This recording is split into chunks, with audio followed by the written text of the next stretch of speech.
So you may have had your own interpretations of what those missing notes and the silence was in your lives.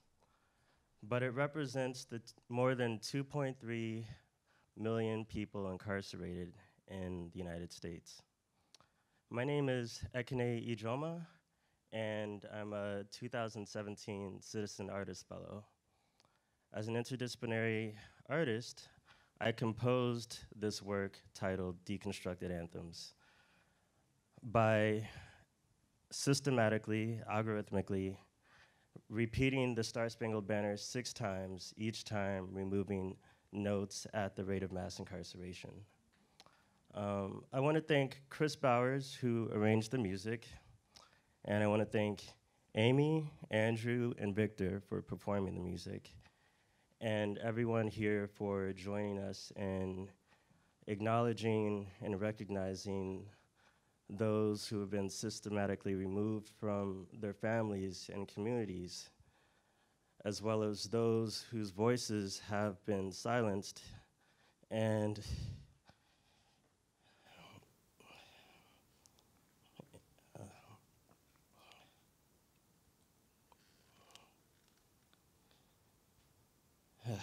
okay, and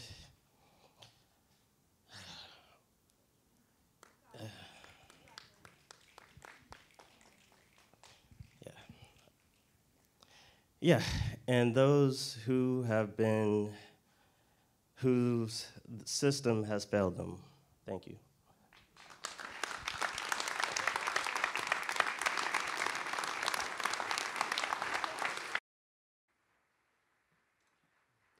Please welcome Chairman of the Board of Trustees of the Kennedy Center, David Rubenstein.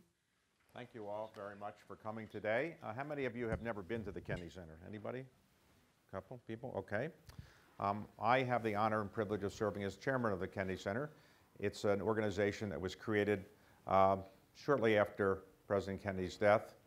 And President Kennedy was given the honor of having this performing arts center named after him, in part because of his love of the arts. As some of you may remember, if you were around when he was president, he brought artists into the White House at a level and at a pace that had never been seen before. For the previous 8 years when President Eisenhower was president, there weren't as many artists, let's say, going to the White House. Eisenhower's interests were different. President Kennedy, spurred in part by his wife's interest in the arts, really brought artists to the White House who had never been there and who performed there at a level that really captured the country's attention.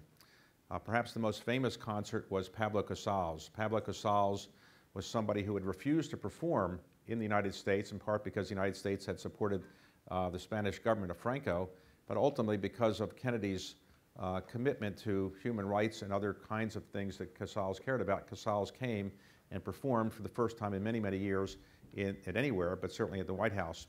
And it was a classic concert that was well remembered. And people also may remember that at the beginning of President Kennedy's term, at the inauguration, he asked Robert Frost to speak. And he gave a stirring rendition of one of his poems. And many people thought how unusual for a president of the United States to want a poet to speak at his inauguration or to bring someone like Pablo Casals in. And of course, Kennedy brought all the living Nobel Prize winners into the White House for a dinner, which is when he famously said, this is the greatest assemblage of human talent that's been here since Thomas Jefferson dined alone. I would say, to be honest, President Kennedy was not somebody who was as in love with Beethoven or Mozart as he was with show tunes or with Irish ballads. There's nothing wrong with that. When Mrs. Kennedy was asked once, well, what is his favorite song, actually? And she said, well, to be honest, it's Hail to the Chief.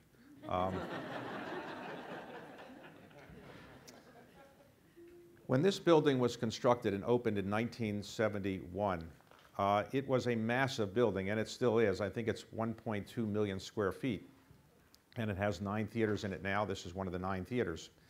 It was a fairly imposing building, and it did what it was supposed to do. It did 3 things, really. It provided performing arts for the nation. It was the nation's performing arts center, and it brought performing artists from all over the world here. It specialized as well in arts education. One of the missions of the center was to do arts education, educate people about the arts, which is so important because increasingly We don't educate people enough about the arts, in my view, and obviously the view of the people who set up the Kennedy Center. And third, it was supposed to be a living memorial to President Kennedy. And so those of us who've got the responsibility now to live up to the ambitions that Congress set for us are trying to live up to those three goals: arts education, living memorial to President Kennedy, and a terrific place for performing arts. We've tried to modernize it, update it a bit recently. As some of you know, and I mentioned in remarks last night, we've been doing more that is, I'd say, hipper than what we have traditionally been seen as. So we have a hip-hop consultant named Q-Tip. I cannot say that I was involved in the selection of that,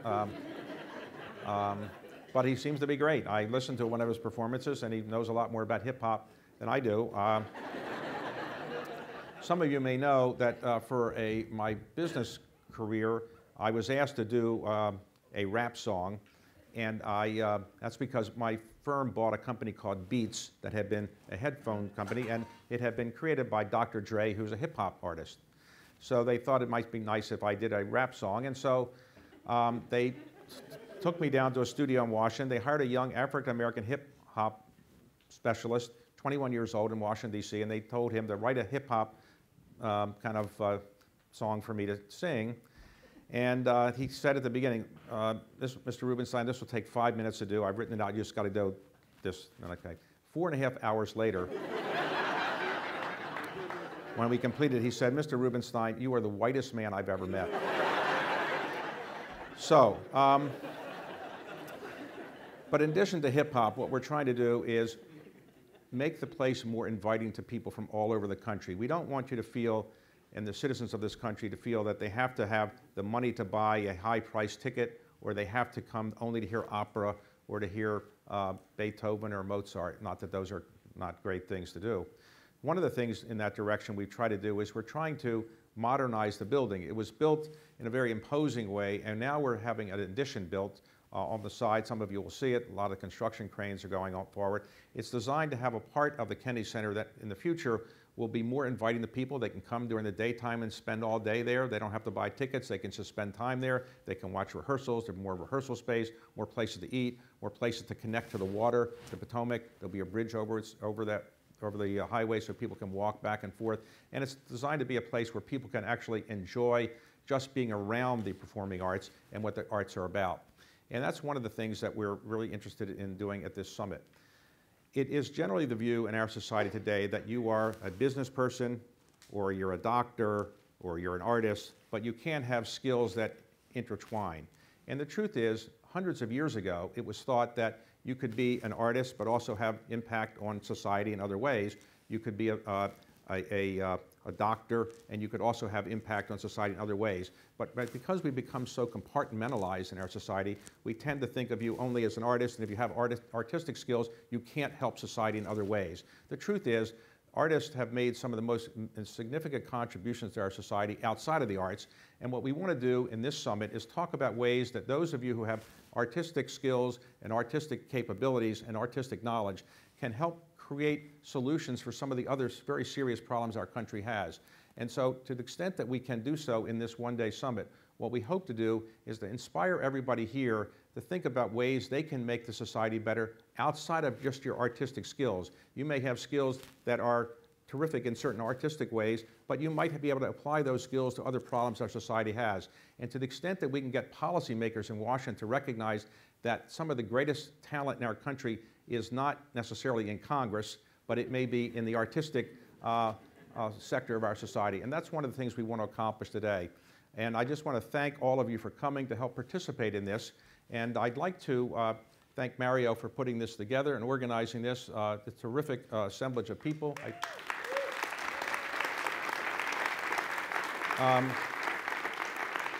I will not do any rap singing during this summit, but if any of you want to watch it, it's on the internet somewhere. You can see it. It'll be the least impressive rap song you've ever seen. One of the people who has been most responsible for helping to put this together, in addition to Mario, has been Deborah Rutter. Deborah is somebody who joined the Kennedy Center as the president of the Kennedy Center about 3 years ago, and we are very fortunate she signed up for another 5 years. She was previously the, you can applaud, yes. She was for 10 years the head of the Chicago Symphony, and prior to that, 10 years the head of the Seattle Symphony. She has a background in the arts. She was a musician as a younger person, and now she's regaining that skill as she's taking piano lessons, but she's not going to perform today. Is that right? No.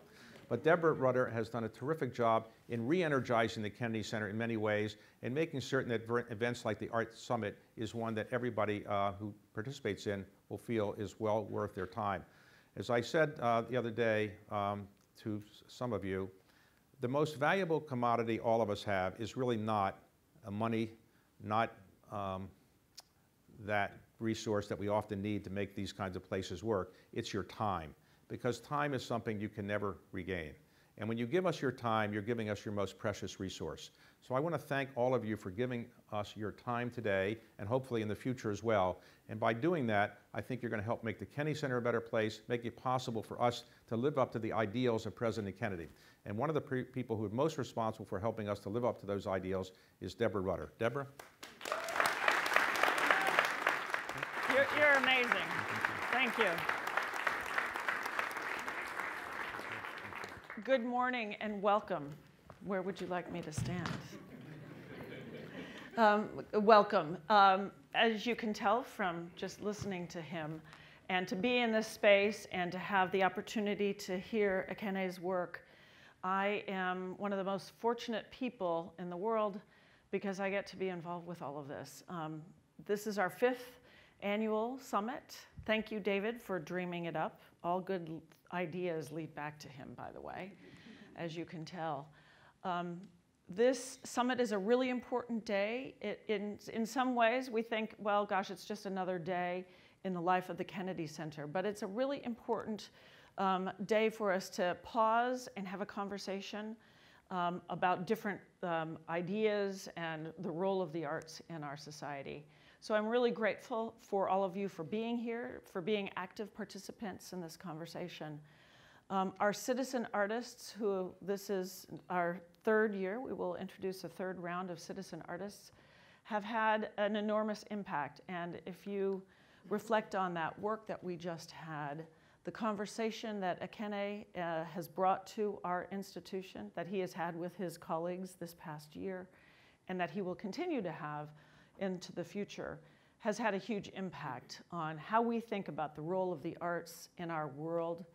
And today is about us making further and deeper connections with all of you. So those of you who don't put artist first in your name, but artist somewhere in your description, self-description, we're particularly excited to make the connections with you today. You and this conversation help us think about the role of the Kennedy Center as the National Cultural Center in our role in society. What and how can we provide the platform for all voices to be heard? How can we bring all voices and all of the performing arts to the Kennedy Center in the deepest and most respectful way?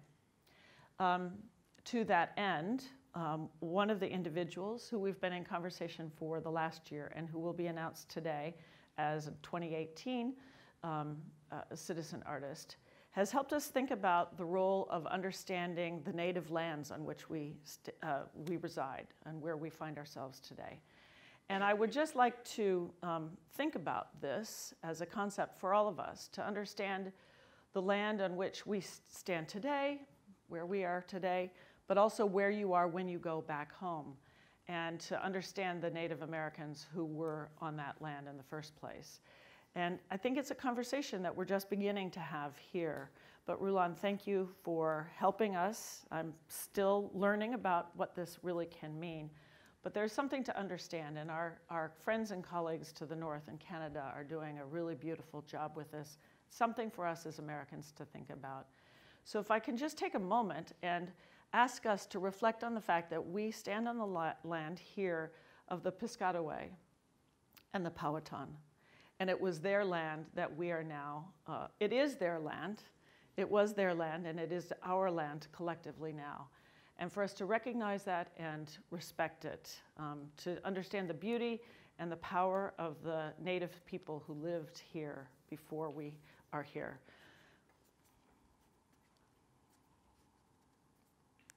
So today is going to be a day of great conversation, meeting lots of new people, understanding the world in perhaps a new perspective in a new way. I want to say thank you to Damien Woetzel, who has been my partner and my friend for a long time, but this is our fourth together, Damien Woetzel. He still has the title of Aspen Institute Arts Director, but he's about to be, if he isn't kind of already, the new president of Juilliard School. So we are very lucky. Thank you, Damien, for your help in organizing today.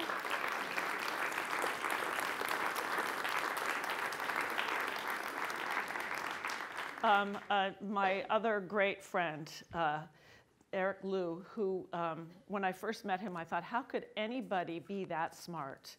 He is so extraordinary. He has the ability to synthesize ideas and present them in a way that I never could. I'm still in awe and learning from him, even though we've been around each other for a number of years. And his organization that he created, Citizen University, is one of the most interesting organizations trying to help us understand who we are as individuals and what we can do to positively impact the world around us. You will hear from both of them throughout the day. So thank you both for being with us for a number of years and helping organize. Mario Rossero, David Kilpatrick, Vanessa Thomas, who are the dream team who have put all of the logistics together for today. Thank you very much. And then finally, I'd like to say thank you to our friends Rachel Fine and Marc Slavkin from the Willis Performing Arts Center in California, and their partnership and their inspiration and the probing conversations that we've had together. And David, for your constant support and belief and inspiration in what we do, and the Wallace Annenberg Foundation for their support of this. I wish you a great day. I look forward to being with you throughout the day and for us to have collective learning throughout the day and then to celebrate at the end of it. So welcome. Thank you very much for being here. And I'd like to turn it over now to Mario.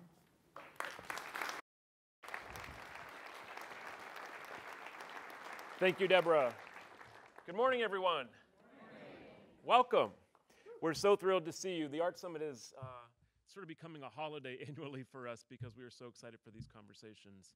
I'm Mario Rossero. I have the great honor and privilege of being the Senior Vice President of Education here at the center, and we're one of the three arms, the three pillars that really make up the institution, and we really see our education work as being the national reach of the center because we have partnerships and networks in every single state.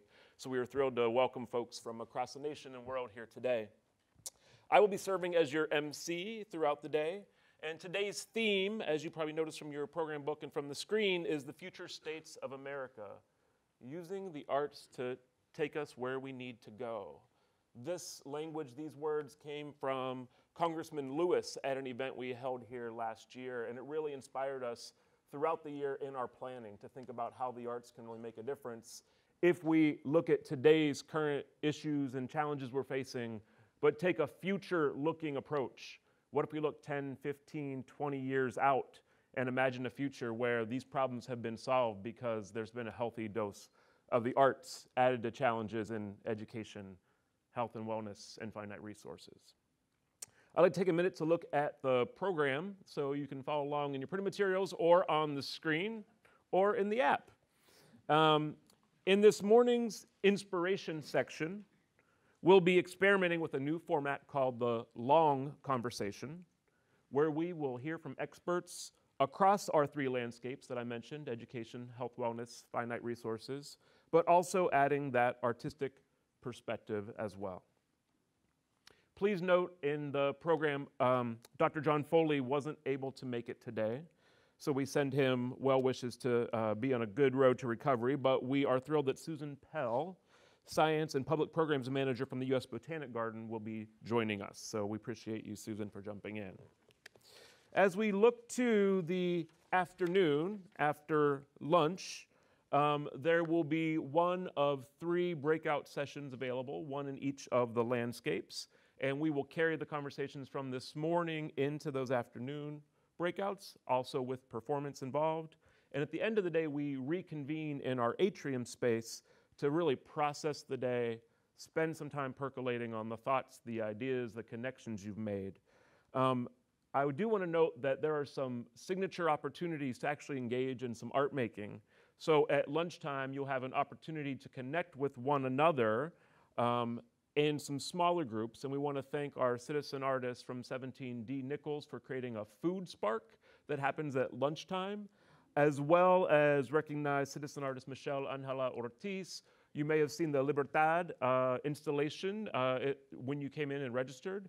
That's an inspiration piece that we just installed, especially for this event, but there's also another hands-on interactive art-making piece that is inspired from that. Both of those are available at lunch, and then Michelle's piece will also be available for hands-on interaction during the reception after today. So these curated performances that are really part of today really uplift and honor the artist. And I do have to say, Ekene, thank you so much for being both vulnerable and brave in sharing your work. We appreciate you and we uplift your work.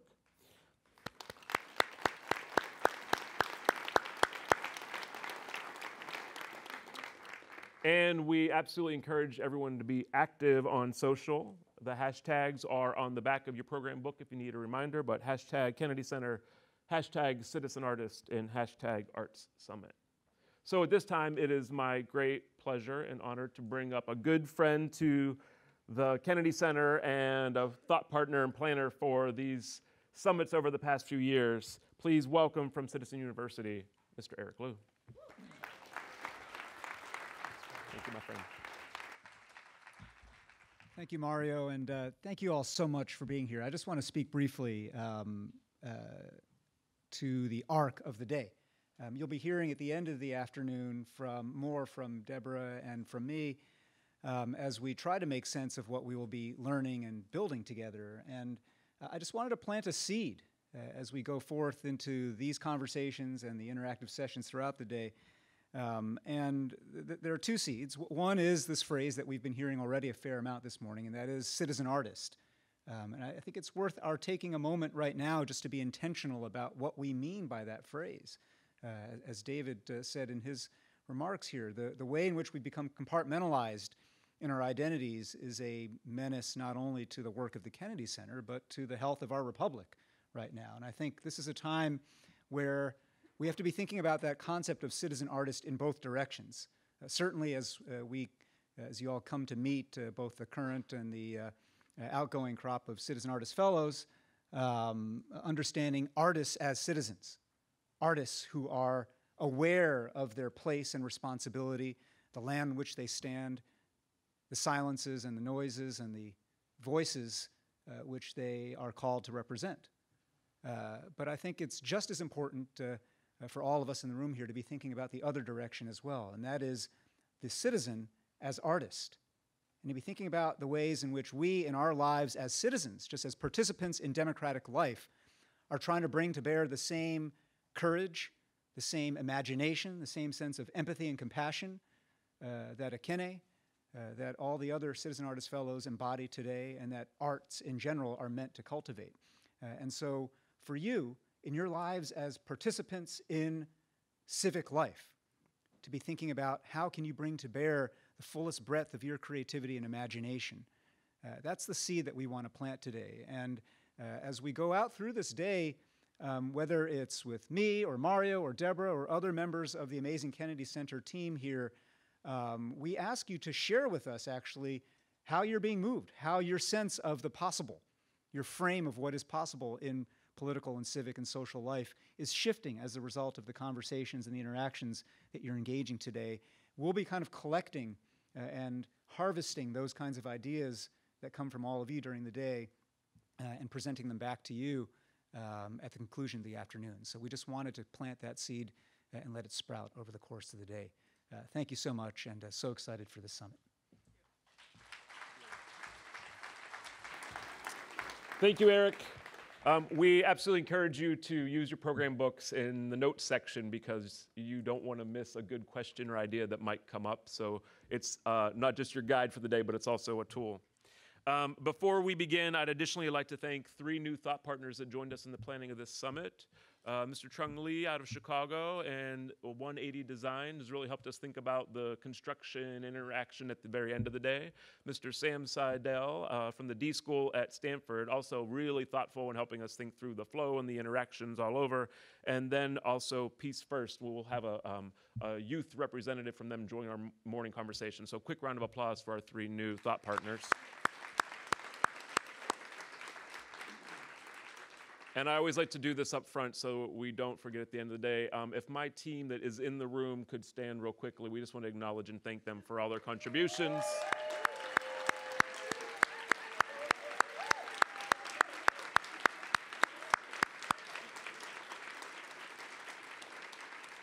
You have my deep gratitude, and the hundreds of folks that are not in the room today but also helped to make this happen. We really appreciate everyone's contributions. So I'd now like to introduce artists J.Period, Maimouna Youssef, and Mayda del Valle for a performance. Thank you.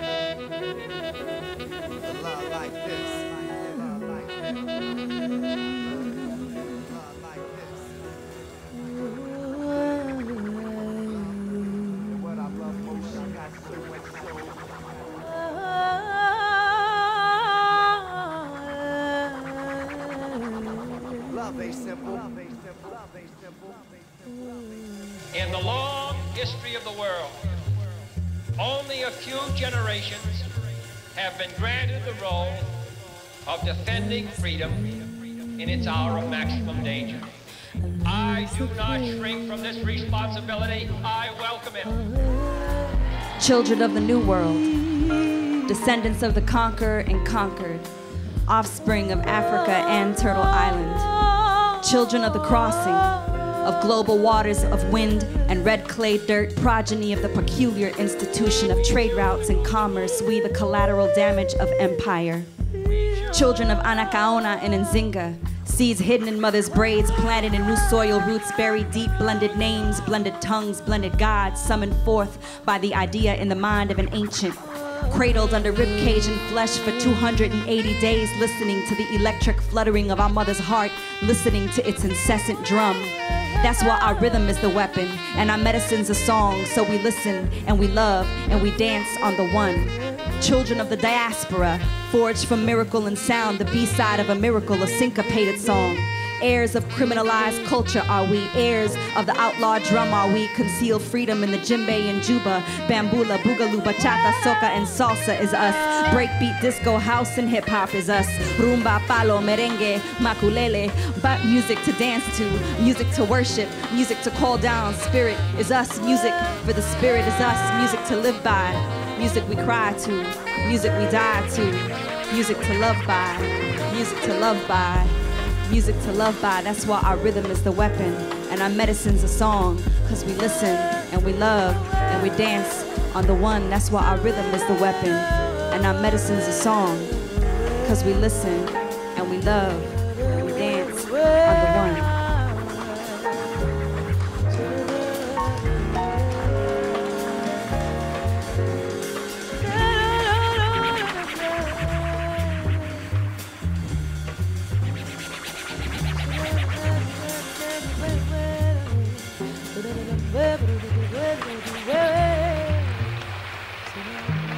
We choose to go to the moon in this decade and do the other things, not because they are easy, but because they are hard. Because that challenge is one that we're willing to accept, one we are unwilling to postpone, and one we intend to win.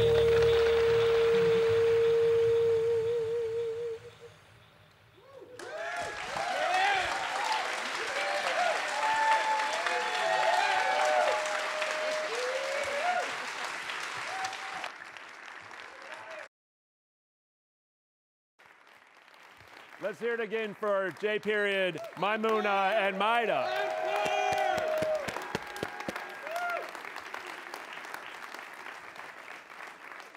And a surprise performance by President Kennedy in there too, which was pretty amazing to include his words and voice. Thank you, Carrie. It is now time to introduce another friend. In fact, I'll call this person family because every time I get on the phone with him, his greeting is, hello, family. So we're going to consider this next gentleman a Kennedy Center cousin. Mr. Marc Bamuthi Joseph is, I'm just going to do the brief list, but you can find out more in your program book, but a 2017 TED Global Fellow, an inaugural recipient of the Guggenheim Social Practice Initiative, and an honoree of the United States Artist Rockefeller Fellowship. He currently and proudly serves as Chief of Program and Pedagogy at Yerba Buena Center for the Arts. Please welcome Marc.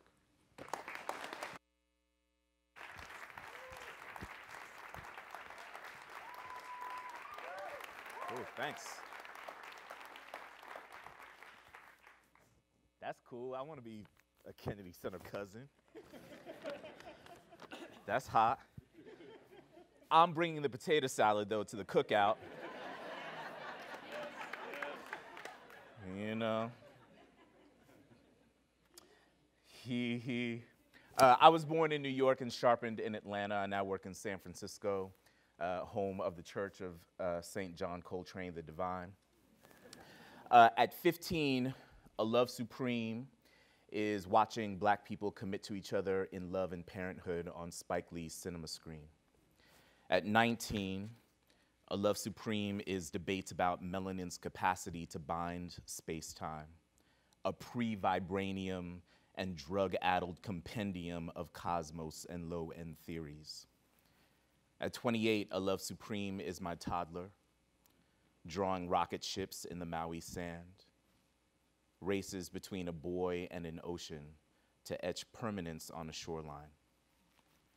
At 42, I am older than Coltrane was when he created Love Supreme, and really curious how the fuck you make something so timeless before your time runs out.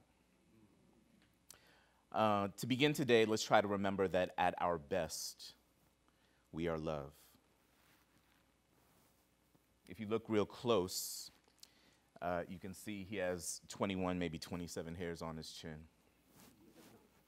At first you miss the hair because the first thing you notice is his skin. If it were soil, his is the earth brown you'd want to sow in. A Chicago sun. Hard times, he does not blink. So think of this brother brown, and now see this mother black. You see how dark the day becomes when you bury the sun. How you set the future back. A mother inters a murdered teen. We're going to talk really big ideas today, so I want to begin by trying to make this really small, maybe about the size of the human heart. As we engage one another today, let's not ever, ever forget the personal stakes of the moment. Here are mine. My 16-year-old son recently earned his learner's permit at the DMV. The occasion came with a dad-imposed set of qualifiers. We had to agree about the difference between license, which the state gives him, permission, which I am reluctant to give him, and right, which may be granted by the cosmos, but is still toothless unless I hand over the keys to my car. At my house, these are the days of black kid rights, a more fully exposed position in the system's predatory sights. As I sit in the passenger seat while he gets on the freeway, my life is in his hands. That said, driving with my son is just as much about physical mechanics as social ones. In talking him through the cues the road presents, I point out the police car 2 lanes over. His hands are on the wheel at 2 and 10, like a boy in Missouri with his hands halfway up to surrender. Our communication is explicitly laced with the vocabulary of the new Jim Crow and is intuitively silent, like the posture of someone who's been wronged for generations. We're not just driving the freeway, we're moving into a new semi-permanent status in his life, the profile of potential suspect. For all our country's brave talk about democracy and freedom, this public act of driving while black is the highest stakes lesson he might ever receive in American civics. We are here today to begin naming what's on the other side of the politically impossible, to articulate a pathway through art that doesn't magically land us in a utopia of equity and inclusion, but brings us a step closer. If freedom for all is the goal, and we can't get there by 5 o'clock today, what's the plane in proximity to that? We're here not to arrive at the impossible utopia, but to strategically, lovingly, and creatively begin to describe an adjacent possible. What is within our reach and also necessary to achieve before we get there? For instance, we couldn't go from methane to the wheel right after the Big Bang. We couldn't go from first utterance to Octavia Butler, or from the Garden of Eden to Beyonce, although. Yeah, I'm still recovering. I don't know about y'all, but the hair, the whole thing. She is as both evolved and as primordial as it gets. In between these giant leaps are smaller evolutionary steps. And part of the challenge here today is to apply art and design thinking to social evolution, to literally ask ourselves, as I do at my home institution, Yerba Buena in San Francisco, is it possible to pedagogically choreograph social justice? We are focused here today on 3 elements of a collective freedom design: education, equitable access to financial and built resources and capital, and more efficient and holistic health systems for all Americans. To these, artists that I am, I suggest an elemental tie that binds them all.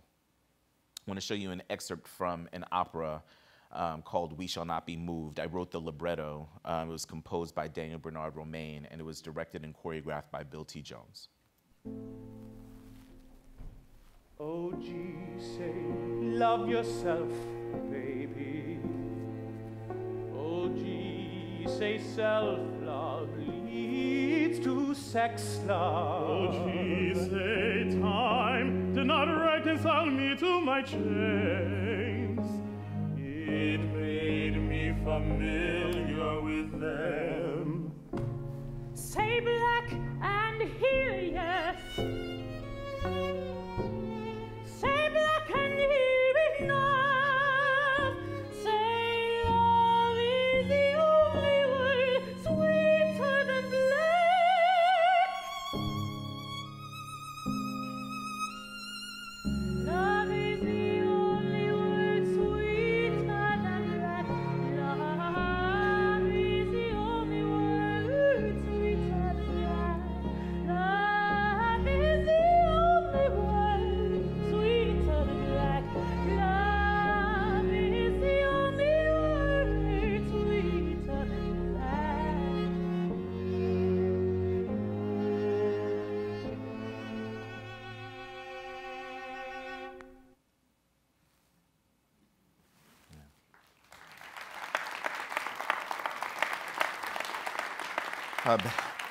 Thank you. The countertenor, John Holliday from Houston, Texas. Among the artists, what do you hear that keeps showing up in our freedom design? A love supreme. Love over rules. See me, self-styled and shaped in black identity. Love is the only word sweeter than black. On the road, my kid learns to signal before switching, just as he learns the frightening numbers that mark him unwittingly as a target. We talk about license and permission and rights. Freedom, however, is different than mobility. Driving is a gift and a convenience, but freedom is a destination of birthright. And in my family, the vessel most likely to get us there is artistic practice. Through art, we ask lawmakers who steward our social context to reach a little higher than the plane of a prison keyhole when considering justice for all. We ask, where is our public imagination? Who would we be if we spent even 1% of the Pentagon's budget on a department of inspiration?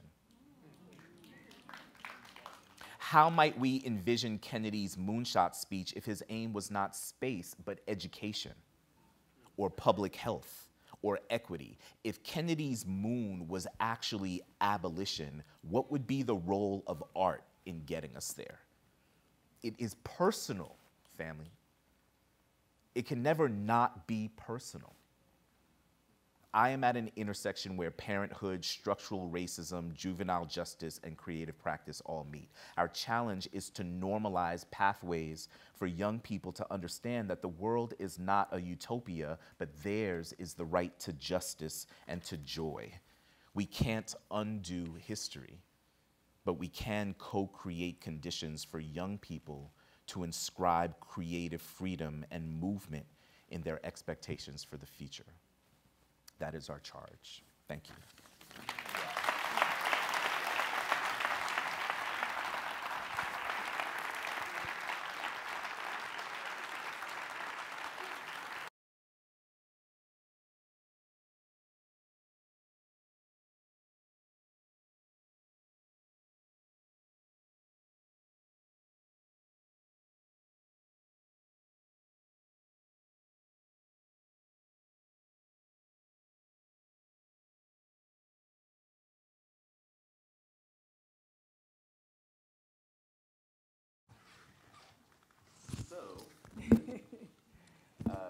We have the great kind of honor and privilege of initiating this long conversation. You'll see the form in practice fairly quickly. This is my very good friend, Linda Nathan. Thanks for being here. Thanks for inviting me to be with you. No doubt. I guess I want to start by asking us, when I was listening to you, I was thinking about, I go way back to public schools, public education. Oh, sorry. I could hear him so well. There Okay. we are. In the 70s, and I remember directing a West Side Story with 11 and 12-year-olds, but I incorporated community police in the show because we were having such difficulties in Boston with gang violence. And I was thinking, listening to you, what would it look like today if the police officers were here with us, were thinking artistically with us, and were making art with us? I'd love to hear you think about that. I have a lot of, I've been teaching a lot of years, so I have a lot of students, a lot of graduates who are actually in the police force, who are artists, as well as police officers. Yeah. I know that's hard to think about. Well, our issue isn't politicians. Our issue is a system that rewards expediency over progress. And our issue isn't police officers. It is the legacy of a country designed to plunder Black people in particular, and marginalized people in general. Yeah. I'm so proud that we acknowledged the initial stewards of this particular land, and when we do that, we also have to acknowledge the theft and plunder, both of the land and of the people. I'm just thinking of small changes. I'm trying to think of what would it look like here today. I'm thinking about the recommendation I just wrote for an amazing saxophonist who wants to be a police officer. Yeah. And I want to embody that here. Well, I think that so we start big. Yeah. Because when you bring up police officers, I know, that's it a lot. Yeah, it's a lot. Yeah. But then, I think one of the small changes, and maybe it feels big, but maybe to me it's small. One of the small changes is just the acknowledgement of our history. Yeah. and our histories, and having that be a significant part of our discourse. Not in a way that necessarily minimizes our current contributions, but in a way that's just encourages honest conversation. I think that that's what art does. You know, art is as much of an emotional practice as it is a tactical one.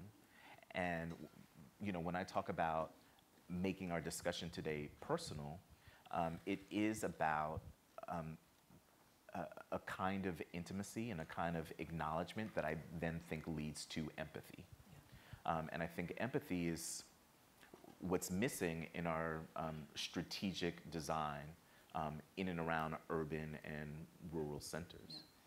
So, you know, for all these years I've worked in public education, I can say with certainty that if you are a student in an urban high school, I can guarantee you won't get art.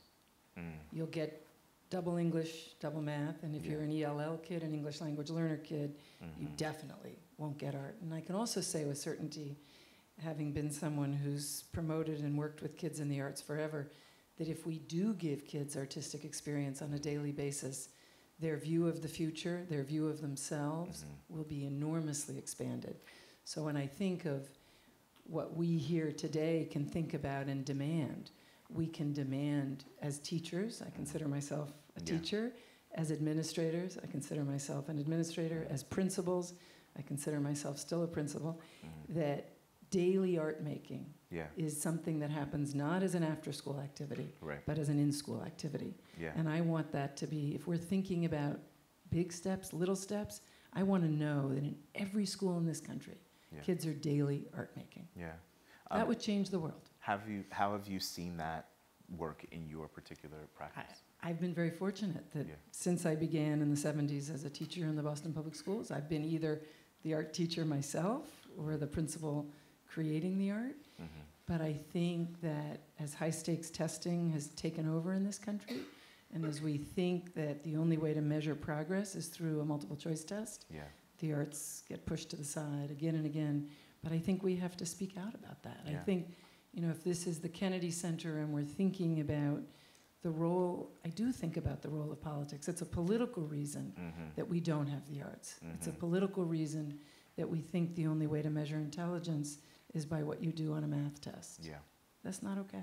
No, it's not. That makes me furious. Well, so we were talking about that too, just kind of incidentally. We've talked about love today, and you just talked about your furiousness. What is the role of rage? Because I think so many of us have this kind of amorphous, can't name it, but it's just kind of this elemental. Well, rage has to get us to be activists, right? And we can't be afraid, particularly those of us as public school educators. It's so, you know, there's a demonstration every year here. There's an Occupy here in Washington. There's an Occupy the Department of Ed. Teachers come disfrazados, they come in masks because they're afraid of being identified by their districts. They're afraid of speaking out against high-stakes testing because we've got a narrative now that good is what you get on a test score. And we have to change that narrative, and I'm afraid that the only way we'll change it is by being angry, but you got to organize. So I believe deeply that we have to organize in our communities, that it's critical that kids are reading and writing at high levels, particularly kids growing up in urban environments, but it's also critical that kids are making art. And until that becomes an equal demand with reading and writing, we will be poorer for it. And I don't believe without the arts, we'll be able to express love to our fullest. How do you think that this kind of arts-inscribed pedagogy or this art making, how do we connect that to maybe a more equitable distribution of resources? Kind of draw the arc for me. Okay, let me see if I can. And you know, I wish we could open this up because I'm sure there's a zillion ideas here of people who might want to think about how to do that. I think this notion of, when I was trained as an elementary teacher, so I know I'm dating myself, but I was actually required to learn to play the drums, the piano, and guitar. I actually think, I know, it's like, what? And I was also trained I was trained in Wisconsin. I also was trained to understand the native people of Wisconsin. I couldn't be certified as a teacher without those 4 elements. This is in the 70s. I want to bring that back. We did do some good things back then. There should not be teachers anymore in this country that are not bilingual and that don't have, thank you, that don't have a strong sense of themselves as people who can make art. I don't care if it's music, dance, movement, visual arts, writing, I don't care what it is, but we should not be certifying teachers that can't make art in their classrooms. That's a beautiful thing. That bell signals my transition out. I just want to invoke my wife, who's a first grade teacher. Yeah. And something that she does, I mean, first of all, she's fine as hell. She's a black woman teacher. I mean, just a black woman as a first grade teacher. That's all right. Is, but one of the things that she does is she has dance parties in her room. All right. So, her first graders are growing up with Earth, Wind, and Fire. They're growing up with, Michael Jackson. I came in the room the other day, and she put on "It Takes Two" by Rob Bass and DJ Easy Rock. I mean, I caught a cramp because I was in there too. But we often think of first graders as these kind of like wiggly, and they are, and she channels that rhythmically, musically, and the first question that you asked me was about police, and Saul Williams says beliefs are the police of the mind, which is to say that beliefs, as opposed to beliefs narrow our thinking. And one of the things that I love about my wife's classroom practice is that she's not policing the body, she's liberating it. And that's maybe something. And we'll get her on YouTube, and I'm sure she's got nothing to do with all this no grit slant stuff that's going on right now. So this sit up, look, ask questions, nod, track. I want to get her on YouTube and celebrate her first grade work. I want to celebrate her too. There's my time. First grade teachers. Peace, first grade teachers. All right.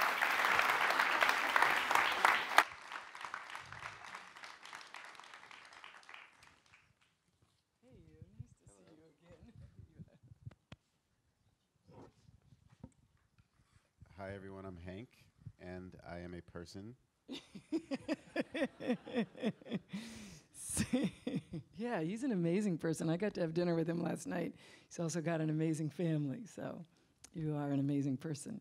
So maybe we start by talking about small changes, big changes that you want to make. I had a question actually for you about what was the smallest thing that made a change in your life As to a kid, affect what you do today? Yeah, seeing live performance. And I want that for all young people. So I remember, and I still do it to this day, I'll still go, whatever theater I'm in, I have to wait and for the actors to leave so I can say congratulations. Because I remember seeing a show, I don't even know if, I think it was Man of La Mancha. I think that's what it was, and I still love that show today. What did it do to you? What happened? Yeah. I loved what they were doing on stage. I loved Dulcinea. I loved the fact that Don Quixote could, fight the windmills. And so part of what I've always believed in is we got to take young people to see lots and lots of performances. And so from there, from there, because I asked you a lot of questions yesterday, but from there, how did it lead you to become a teacher and Yeah, because you said at 18 years you wanted to. Well, I knew at 6 I wanted to be a teacher, so I'm one of the, I think I knew really early on that that was the way to change the world, was through, the way Marc was talking about his teacher, his wife. I wanted to be a first grade teacher and do just that. So I've gone up to high school, and now I'm back with little people again, which is wonderful. And making art yourself. I do. You're going to make me talk about that. Yeah, I'm a production potter, not by, it's a hobby, but I can make a mug a minute in a bowl every 2 minutes. And so it's. I was trained to do it fast. But that seems to tie into your your molding minds and molding clay. And, yeah, I love working with clay. But also, I guess, is it also a process of allowing the material to be what it is? I love fighting, and so you fight with clay to get it centered, and it requires a lot of physical energy, and I like that physical energy, and I like the complete focus. I can't even listen to music when I'm throwing pots. I gotta have it be, I want it to be just there. It's so intense for me. Wow. I love that process. All right, come on, I get to ask you some questions. Can you talk about your art making and? Yeah, I mean, well, I say I'm a person, and usually people laugh, which I kind of think is funny, but unfortunately, my humanity is often actually seen as something funny or not worth remembering.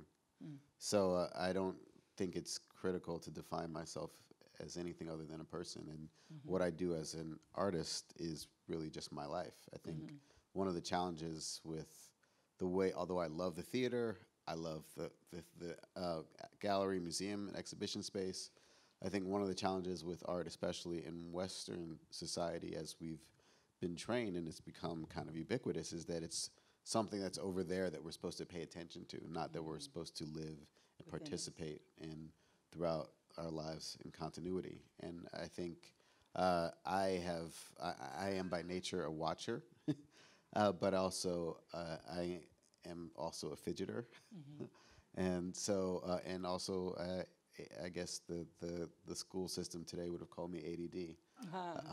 And possibly dyslexic. I love teaching students like you. But I definitely was one of those students that could never get right, and I wound up actually at the first. I actually went to Duke Ellington School for the Arts in Georgetown. Yeah. And I was in the Museum Studies program, and being in a public school, mostly African American. And actually being in a program that's designed to teach you critical thinking was really profound because I didn't learn how to paint or draw. I didn't learn how to play an instrument, but I learned that my capacity to look and to draw connection could actually be a really powerful way of communicating with others. So that's what I do today. So I do it through painting, sculpture, photography, video, art, and more recently, I've started an initiative as a large collaboration called For Freedoms, which initially started as a super PAC with the goal of trying to put critical discourse into political discourse because our society and civic leaders need to be creative thinkers. Right. So that's my current art project. I love it. And one of the things I was thinking about as we were listening to the speakers this morning and Marc's work is this notion of art as evolutionary or revolutionary. And evolutionary art maybe are the small changes that get into our DNA that let us think differently or act differently, but revolutionary art may disrupt and may allow us to take a different path. And it seems like your art really bridges both of those worlds. I wondered if you agreed, disagreed, or whether those are words that don't work for you either. Well, first of all, just gotta, Marc is just so amazing. Yes, his work is great. His capacity to go from kind of extemporaneous to the kind of revelational is something that I am in awe of. And me too. So I felt weird coming up right after him.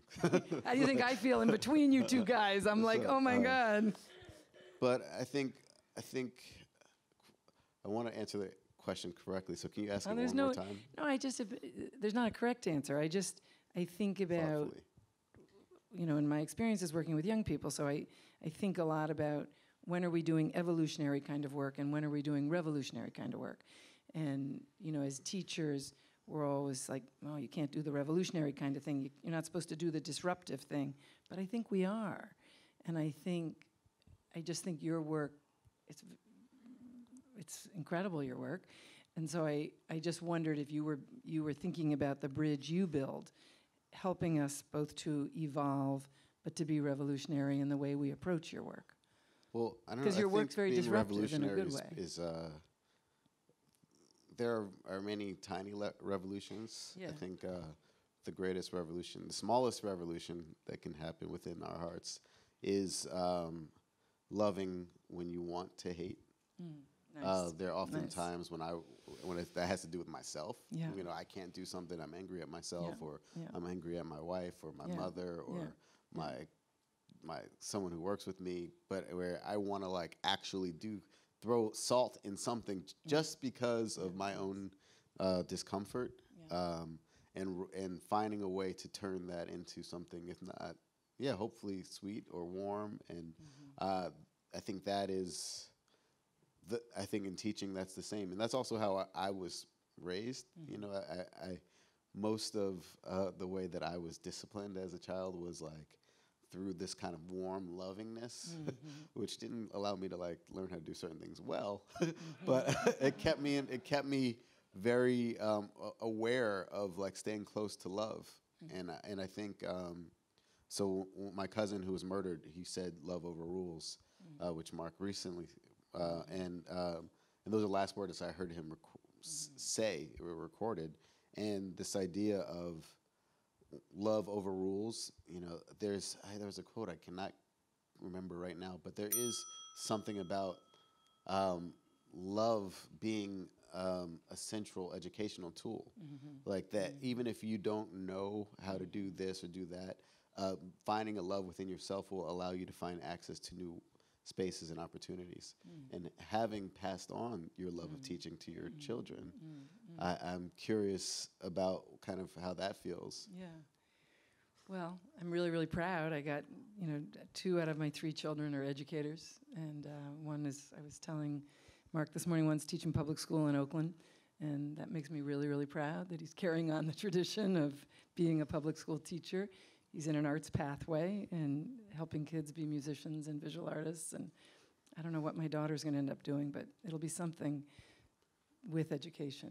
So to me, teaching is probably the best profession we can have, and I want us all to think of ourselves as teachers and artists, and you certainly are that, and boy, it's been an honor to share the conversation with you, but I heard the bell, so I think I'm exiting, and thank you for thanks all the so work much. you've done. Thanks so much continue for to what you do.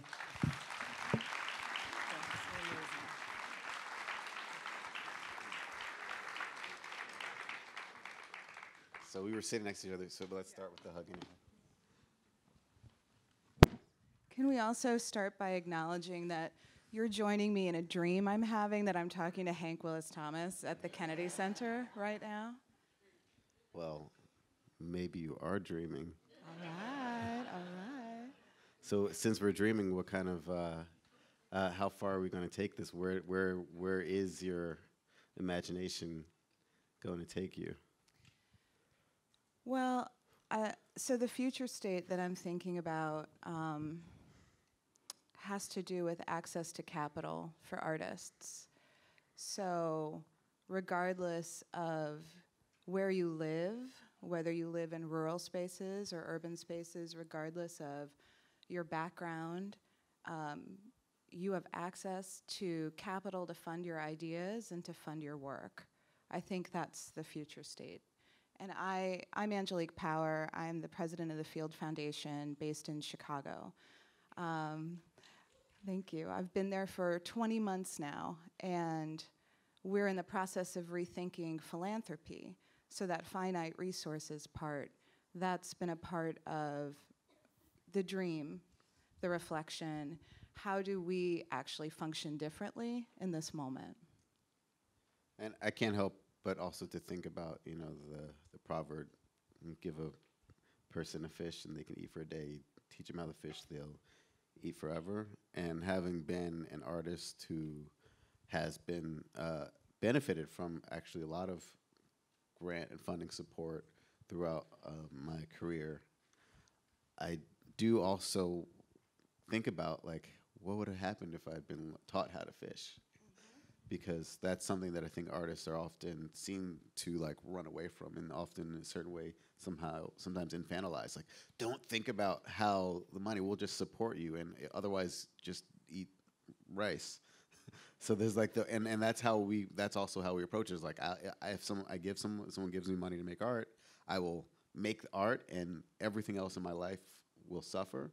And I wonder if there's ways that we can learn within the educating of artists how to also allow them, or encourage them to think long term about how they utilize and maximize their support.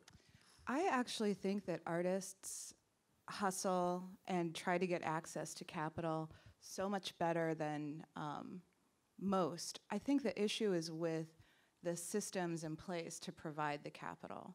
And so, for example, in philanthropy, when I started, one of the things that we did was we asked the nonprofit community to review us.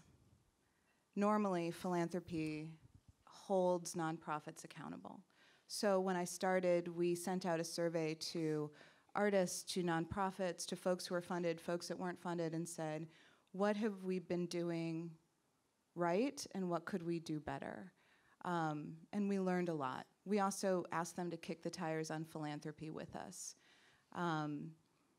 At the same time, we studied the city of Chicago, and we looked at it to figure out.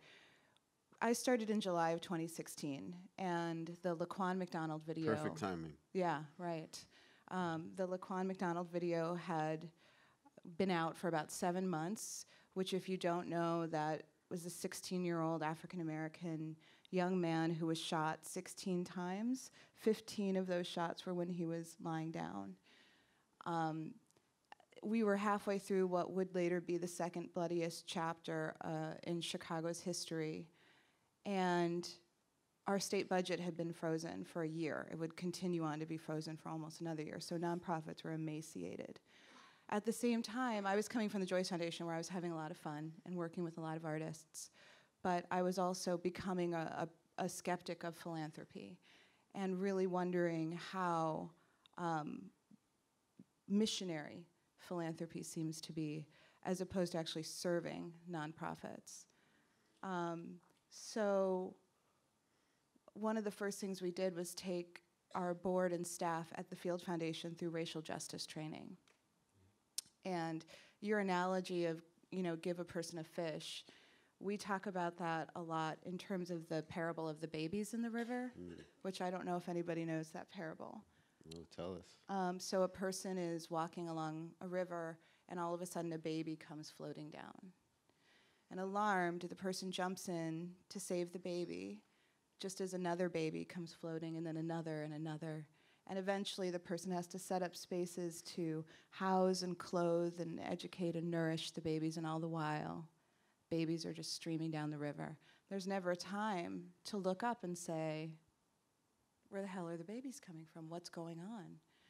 And so it was important for our board and staff to hear this parable, because it's the difference between charity and social change.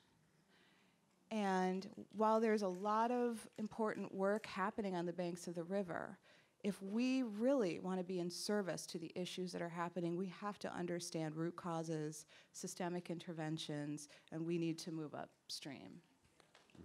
Yeah, and there's so much in there to think about. And being one of those babies, or having been one of those babies, and hopefully trying to find the agency to hold on to the shore and maybe grab the hands of others. I think both on the shore and in the water, because we know the river's rising. And I think I feel that our society loses a lot by everyone not considering themselves to be a creator and to be an artist, because when you call something art, it allows you to think creatively about the stuff you already know. It allows you to break those rules, and I think that's critical. I think it's important to recognize that without art, there's no culture, and without culture, there's no humanity, and without humanity, there's no society. And I think it's the fact that we feel the need to support artists in the arts is actually part of the problem, because we don't necessarily see that as something that we are living in and living with. But also, I do think as a person, as I said, I don't want to have to go to a foundation that was probably based off of, it's an apologist for industrial exploitation of certain people in order for me to be able to do something I think is good. I mean, we're all a part of the problem, but I also feel like it'd be wonderful to know a little bit more of how to do some stuff and not to be in that situation of like, oh, I spent, for 4 years working on a project that I got a grant of $50,000 for. Right. So then I wound up probably spending $250,000, and what if I could have used my same time to figure out how to make that money to continue to support itself. Mm-hmm. And so I'm somewhat ambivalent and desperate for foundation money. I brought cash today, but because for Freedoms, we're trying to do this 50-state initiative where we want to do exhibitions, town halls, and billboards in all 50 states ahead of the midterm elections in an anti-partisan way. But the idea is that arts organizations, educational institutions are already doing important and critical civic work, and I think part of what Eric spoke about is that this need for all hands on deck. And that when you call something political, people realize that there's something at stake. And when you call something art, they're open. It encourages them to open their minds. And so I hope that more institutions that support are doing things like what you're doing and asking critical questions. But I also hope that you find ways to support those you support to think beyond. So I think the bell is a 2-minute warning, so I'm going to let us go for a second more, because what you're saying is really important and what I think about a lot. You and I were talking outside about heat maps, the study that we did that we have on our website, where we studied where race and need align in the city of Chicago. One of the things for the art heat map was that 13% of arts organizations were located on the south and west side of Chicago. And often we talk about those spaces as cultural deserts, right? But when we pulled where copyrights for music licenses were sold, the majority of them were sold on the south and west side of Chicago. So these aren't cultural deserts. It just doesn't look like 501c3 organizations that foundations normally support. So there are artists, there are collectives, there are businesses that are doing this work that need capital. They don't need a 20-page grant application. They don't need unrealistic expectations of how they spent that money and how they prove that they've spent it right. So those are things that we're asking ourselves. We're talking to the IRS. How can we fund differently? How can we fund individuals? And beyond the Field Foundation, I really think that that's the opportunity, that individual donors, collectors, that each of us, that we fund artists to lead us into new spaces. And also I've been spending more time with certain musical artists, and a lot of the kind of more successful like hip-hop artists are recognizing that, although they may have sold a lot of records, they didn't necessarily own, because they sold the copyrights to their music, and so they're recognizing how much of their own cultural capital they gave away at a really kind of discounted price. I think when they get to 3, it's like, you done. Who is? Thank you.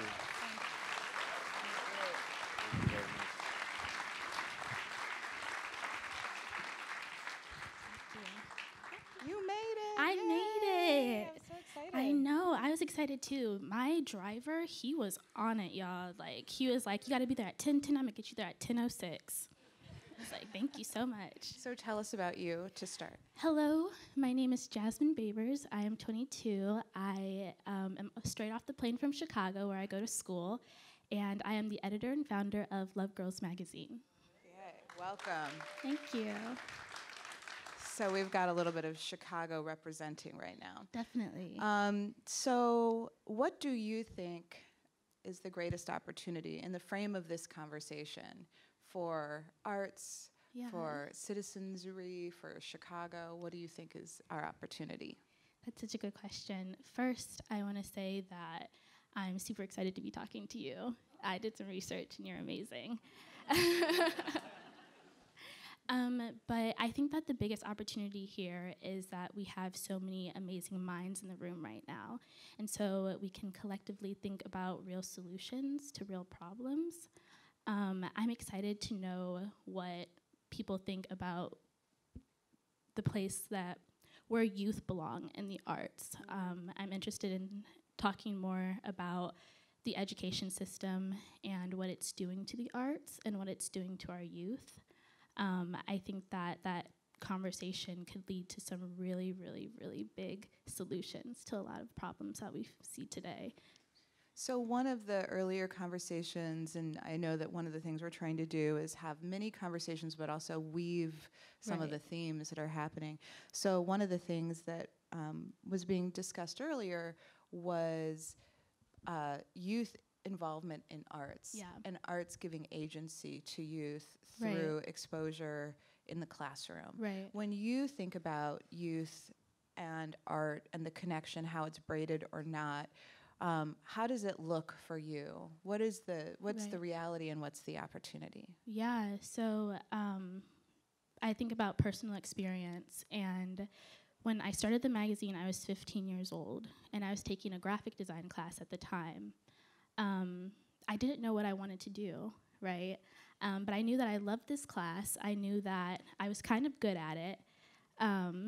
And so when I was talking to my math teacher, actually, he was like, there's no money in art, right? He was like, you're a smart girl. You could probably find a job somewhere else. He's like, math's not your strong suit. But he's like, there's no money in art. And so when I started the magazine, I wanted to make sure that girls knew that you can do absolutely anything that you want to do, and if you're good at it, you can always make money from it. And so, thanks. And so we started a program implementing graphic design, teaching girls graphic design, as well as other things like finances and event planning and things like that, because it's so important to emphasize that the arts is just as important as your maths and your sciences. And even now, when you think about going into the future and what jobs would look like in a couple of years, there's like your imagination and your creativity, those are gonna get you so far, right? And so that's something that we just really, really wanna emphasize for our girls, is that art is so important, yeah. We're in such an interesting moment, and I'm going off script now, but we're in such an interesting moment of Me Too. Yes. And so we're really kind of discussing what it means to be a woman right now, and no longer just abstracting from what that means in terms of binary ideas of gender, but we're really allowing ourselves to have more fluidity in understanding gender and understanding it without oppressive structures around. So you have a magazine where you are speaking directly to girls, young women. How do you understand the moment we're in? Because I often find with younger people, they're so much smarter than I am. And they get like intersectionality in a way that I don't have to, I have to sort of moonwalk into intersectionality, because that's not where like my origins are, but youth sort of understand it. Can you tell us like what this moment means and what some folks are thinking about it? 100%. So that's so funny that you say that, because we just had an issue this past year that was all around the privilege of beauty. And we were trying to teach that concept to our girls, because in the age of Me Too, and when you talk about women in the workplace and the stigmas behind gender and intersectionality and all of those things, we want to teach them these terms and what they're up against, but we also want to encourage them to explore themselves, explore their communities, and see how it all kind of like intertwines together. And so at first, when I introduced the concept, like privilege of beauty, girls were like, I don't know what that means. I don't know what that is. They're like, I don't have it, whatever it is, I don't have it. And so walking through those concepts with art, with writing, with photography, it really gave them a new way, a new lens to view the privilege of beauty. And so I think that to your question, sorry, I'm going on a tangent. Yeah, no, I think that when we help our girls understand different ways to look at issues, and yeah, they're smart. And I think that we don't give our youth enough credit, but they do understand. And intersectionality, we did a talk on intersectionality at one of our meetings, and girls got so into it. They were talking about ability and disability. They were talking about race, ethnicity, religion, and yeah, so smart. So with the question of race, Marc, Bamuthi, Youssef had a quote that I saw many of us take a picture of about how intertwined America is with racism, that when we protest racism, people think we're protesting America. Right. So within intersectionality, within youth, I've seen different kinds of research. And just for all of us, I mean, I have my own questions about how, although we know that the construct, that sort of the racial construct that founded America is false, we forget about it when we move in, when we look at a city budget, or when we look at, you know, other magazines that are out there. Right. So do you feel like, I know I spent a lot of my time hosting anti-racism trainings for artists and arts organizations and funders. Right. Do you feel like the unpacking of race, structural racism, institutional racism, and individual racism is something that we need to do with everyone, or do you think that youth are coming at it from a different space? That's so interesting. What does that mean? 2 minutes. Okay.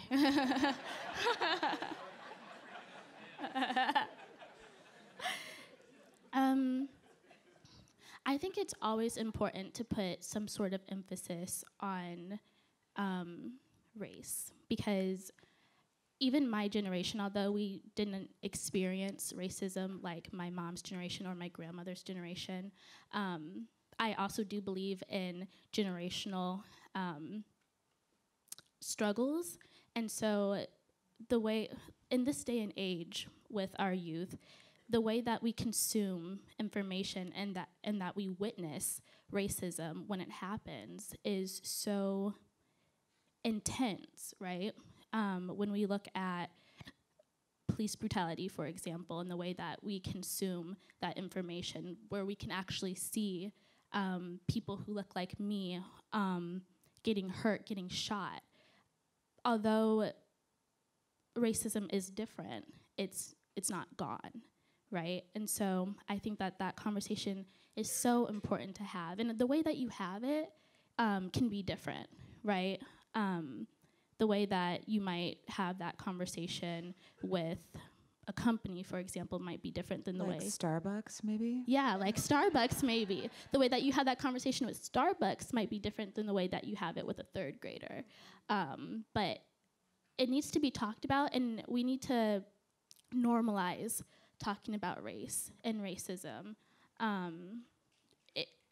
It's when you walk through life as a young chocolate girl, even when you don't feel like there's any sort of racism, because throughout my life, I know that I've been racially profiled, but I know that it hasn't been as bad as my grandma, so there's some sort of gratefulness that I feel. But at the same time, just because it got better doesn't mean that it can't improve more, and we can't get comfortable, with settling. Yeah. Yeah, or sometimes it's... Oh, what does that mean? That means it's done. Oh, that's it? Oh, wow. All right, well, thank you. Thank you so much. So this nice is so to talk with fun.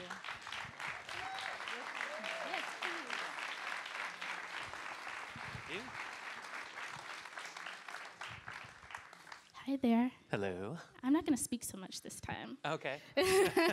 Well, congratulations for getting here. Oh, I thank you. And for being here at the age of 22. That's I'm pretty so awesome. excited. I'm a little nervous, but y'all are so sweet.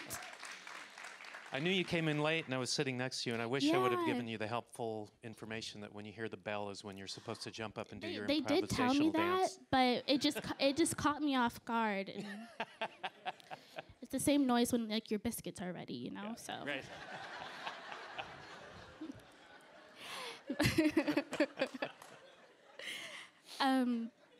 So I also did some research on you, and I'm so interested to know your thoughts on. So the magazine that I do run is it's geared towards girls, young women, and just through some conversations that we have often, there are a lot of young women who don't think that there is a place for them in the sciences, and they do love the art, but again, there's so much stigma about being an artist and you're not going to make any money, and girls are getting more and more into making money and becoming breadwinners and all of those things. And so I'm wondering where you think girls can fit in when it comes to that intersection between art and technology, and where you see that going. That's a great question. I did some research on you too. Oh, so, and I was thinking about how you're helping to solve that in some ways. And for those who haven't done research on me, I'm Bill O'Brien, and I'm the Senior Advisor for Innovation and the Director of Creative Forces, NEA Military Healing Arts Partnership, or Network for the National Endowment for the Arts. For about 8 years, we've been really looking at the intersections of art, science, creativity in the brain, those kinds of things. And for me, this goes back to some of the introductory remarks that you weren't here for, but there are things that operate, I think, at both a highly evolved and this is going back to Marc's comments about Beyonce's performance, highly evolved and primordial at the same time. Yeah. And I think one of the things that we're in a really interesting place is we're not quite understanding how we work at an atomic molecular level, both in thinking and emotion, and how we can harness that into something very specific. But I think, you know, the idea of root cause and what our interventions as a response are, I think one of the most interesting issues that come up with whether you're talking about integrating arts and humanities in STEM learning, or STEAM, if you want to call it that.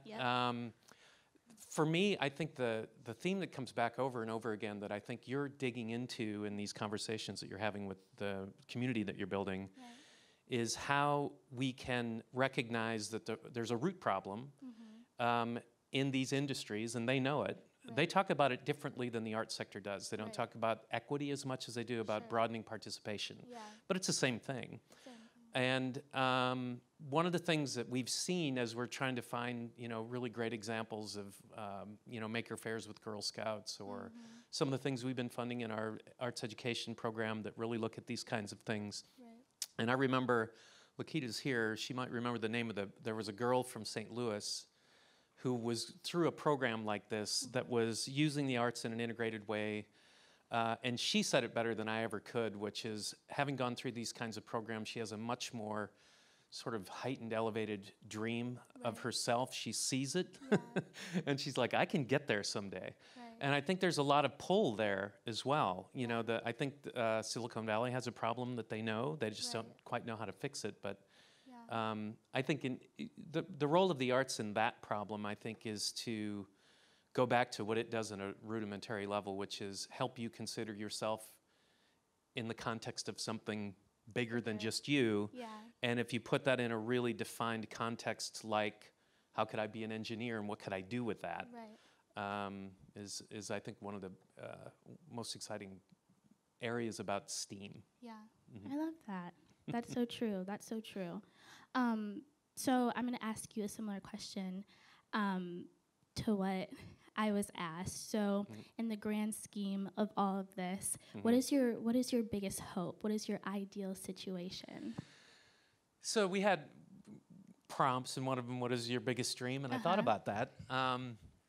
And I'm going to plagiarize a quote from Eugene O'Neill, who's one of my favorite playwrights. I come from theater before the NEA. And the idea that if we can, this is my twist on it, if if we can understand the mysteries that drive our passions for politics, Right. religion, Mhm. race, my beloved Iowa Hawkeyes. Right. If we really You're a understand Hawkeyes how fan? how that worked on, what's that? I said you're a Hawkeyes fan? I'm a Hawkeye fan, yep. Yikes. Northwestern's starting to give us some trouble now. But, They are, aren't they? Getting good. but if we can really get at that sort of both highly evolved and primordial level, because our emotions drive us in ways that we don't always recognize. Understand, right. You know, we're responding to things emotionally. Right. And I think ultimately it's about rethinking and re-feeling who our tribes are. Right. And that's where we need to get to in our highly evolved way, and we need to Yeah. drag our emotions along with it. I like that, our tribes. Mhm. Do you want to speak more on that? Yeah, that really comes out of the work that I'm doing with the military, bringing creative arts therapy and arts interventions in the clinical level to confront PTS and TBI for military and veteran populations and their families, Right. and then bringing it out into community. Right. And in the research there, and this connects with so many things that people were saying earlier, at least to me, but the sense of connection and to understand yourself in a larger narrative that's bigger than you. Yeah. Is something I think that is a very healthy thing at the core of service. Right. That when people have gone through combat and they're coming back, they're trying to make sense of themselves back in this disconnected 21st century where they Yeah. don't have that tight Right. connection.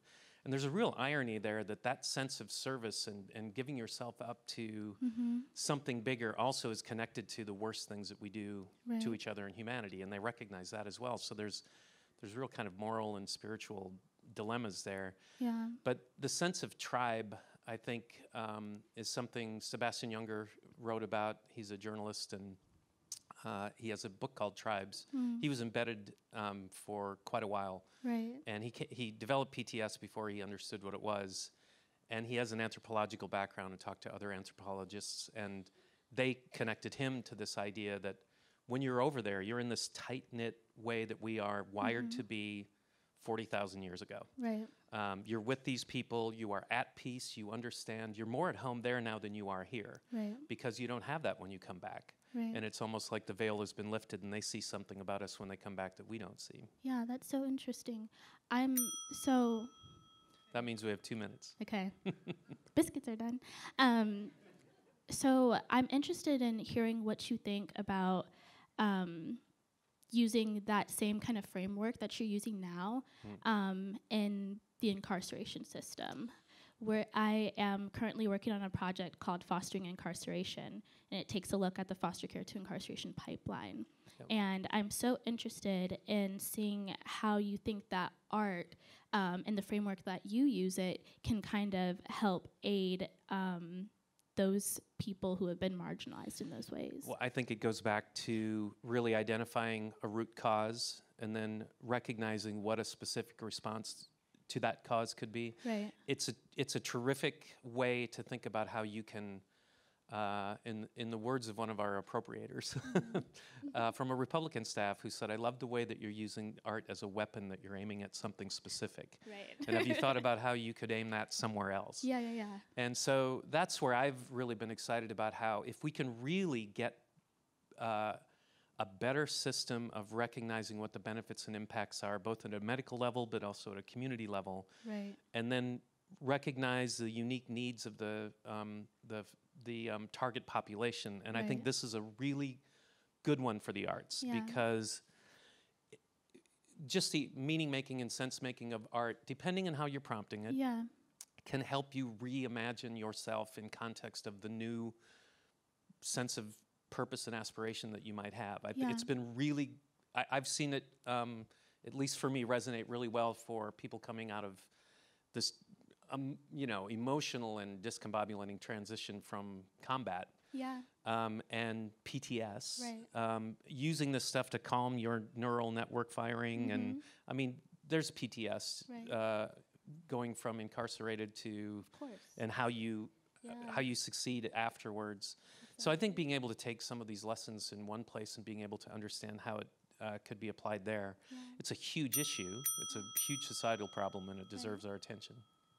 Thank you so much.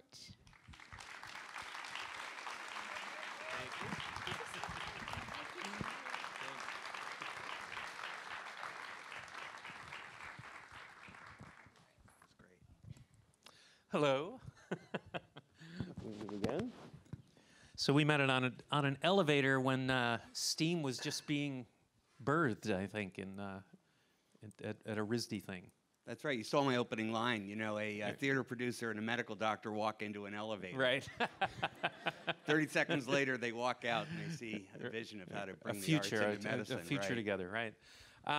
So tell us real quickly who you are for those who haven't done the research as well as our last guest has. Sure. So I'm Jeremy Nobel, and I'm a medical doctor, a public health practitioner, and a poet, but also the founder of the Foundation for Art and Healing, whose mission is to explore and promote the idea that creative arts expression improves health and well-being for individuals and community, an idea that I think goes over pretty well in this audience, but still needs a lot of promotion in the outside world. Right. So we had 3 prompts to think about for this long table conversation. It's actually kind of it's a little triangular table, but and I just want to start on the first one on like what are things we could do at the smallest level to think about the kinds of transformation that we want to be working towards. Yeah, I thought that was a great question. You know, often we're invited to think big. The E. Cummings quote, always the beautiful answer. Where are the more beautiful questions? You know, and I think questions are small, and the right question can kind of change the world. So thanks for asking that question. You know, I think it does go to the heart of what we've been involved in at the Foundation for the last 2 or 3 years, and you brought it up in your last comments, which is really looking at loneliness and social isolation as a fundamental personal and public health issue. And so as you start unwinding that a little bit, it really gets to the heart of much of what's already been talked about today, which is we are hardwired for connection. And when politics and society and culture remove us from ourselves and from other people, our health suffers. And not only health, you know, in our personal sense, although I'll talk a little bit more about that, but in world health, our connection to others, our recognition of others, our ability to have empathy for others begins to deteriorate. Right. So when you talk about the small thing, and I think the arts have a lot to do with it, the small thing I think all of us can do, and this is where the arts can help, is to be in the moment and pay more attention. I think it starts with that. You brought up a quote that I was thinking about in these prompts, and you probably know E.O. Wilson, evolutionary biologist, and there's 2 things that he put his finger on in this book, The Eusocial Conquest of Earth, that I think connects with all of this. One is that human beings, termites, and ants are the 3 species, and the only 3 species that by default will sacrifice themselves for the sake of the larger. And that is a really interesting, you know, thing. The other thing is that we've evolved in a way that we, you know, have developed these Star Wars technologies, but we drive them with Stone Age emotion. And, you know, instantly you would think about weapons and laser guns and things like that, but information systems seems to be a Star Wars technology that we're slipping on like ice now. You know, when we think about how we've developed these social media platforms and how the whole journalism platforms are kind of reorganizing themselves, it almost feels like we're losing a sense of connection to something that we used to understand, and now we're trying to rebuild it. And does that come into the work at all in terms of isolationism, in terms of the 21st century sort of social platforms that we're operating on? No question it does. I mean, so digital connectivity, what does that really mean? 6,000 friends on Facebook, but who's bringing you lunch tomorrow if you're sick at home, right? So we have a growing sense that whatever that connection is digitally, it might be quite important. It isn't fully serving the needs we have or that society has. Talk about E.O. Wilson. He's a wonderful biologist. He's at Harvard. I've enjoyed being there on the faculty for a number of years also. And I think what he speaks to really goes back to why we are so hardwired for connection. So let's go back 70,000 years, and you hear a sound in the bushes, and well, maybe that's a saber-toothed tiger, you know, and our brain is an organ for threat detection. We're on it, we're on it, we're on it. So you pick up a stick, right, saying, okay, I got to defend myself. Wouldn't you feel better if there are 10 people around you also picking up sticks? Yep. And I think it's as simple as that. And so as Right. we wall ourselves away from other people who can help us, this biological phenomenon called fight or flight or freeze goes into action. And so we're always, if we don't think anyone's got our back, if we think we're at risk and no one's there to help us, pick up a stick to defend us against a threat, or help us survive in some way, our entire biology, in a non-helpful way that increases blood pressure, reduces immune response, and so on, is turned up a little bit. Yep. Which actually leads to one of the real important observations of just over the last few years about how toxic stress related to loneliness and social isolation actually is. Some very compelling epidemiology started coming out showing that loneliness had an increased risk of early death of 30%. Put that in perspective for the non-epidemiologist, non-public health types, that's smoking. And so the quote that is often used, it's put out by Julianne Holt-Lundstedt, a phenomenal epidemiologist, that being lonely is like smoking 15 cigarettes a day. Wow. And you think about how we look at how we look at smoking as a major public and personal health issue, and then we look at loneliness as a mild mood disorder that you're going to get over, you know, if you just, you know, suck it up. Right. And so that's really kind of what's got attention really on the loneliness issue, and opens up some important opportunities for creative arts to be useful, to form authentic and sustainable connection. And that's the heart of what the Unloneliness Project and your work too is promoting. Yeah, and I think I'd love to hear you talk a little bit about the real challenge there is to see that there is potential for the arts to play a role, but also not to be lazy and think that all arts is going to cure that. So if we think about how well you've been kind of honing in on that root problem and understanding what those issues are, have you thought a little bit about, I'm sure you have, share your thoughts about what types of specific responses or interventions could we be thinking about that would be an effective way to aim our weapon at that? Yeah. So if the problem is loneliness and lack of connection, the solution is connection. So how do we achieve it? And how do we achieve it at scale, recognizing diversity, challenge, trauma, and all those things? And you said it earlier, and I think it's been the basis of a lot of the effective work in post-traumatic stress and so on, is let us figure out how to find, shape, and share our personal narratives, our personal stories. Right. And the arts are incredibly powerful for that, whether you're a professional artist or not. It tends to break through the emotional barrier many of us have of guilt and shame about being vulnerable, about recognizing and declaring our story. So you're just hitting on something that was there's a bell. I'm not going to do my dance, though.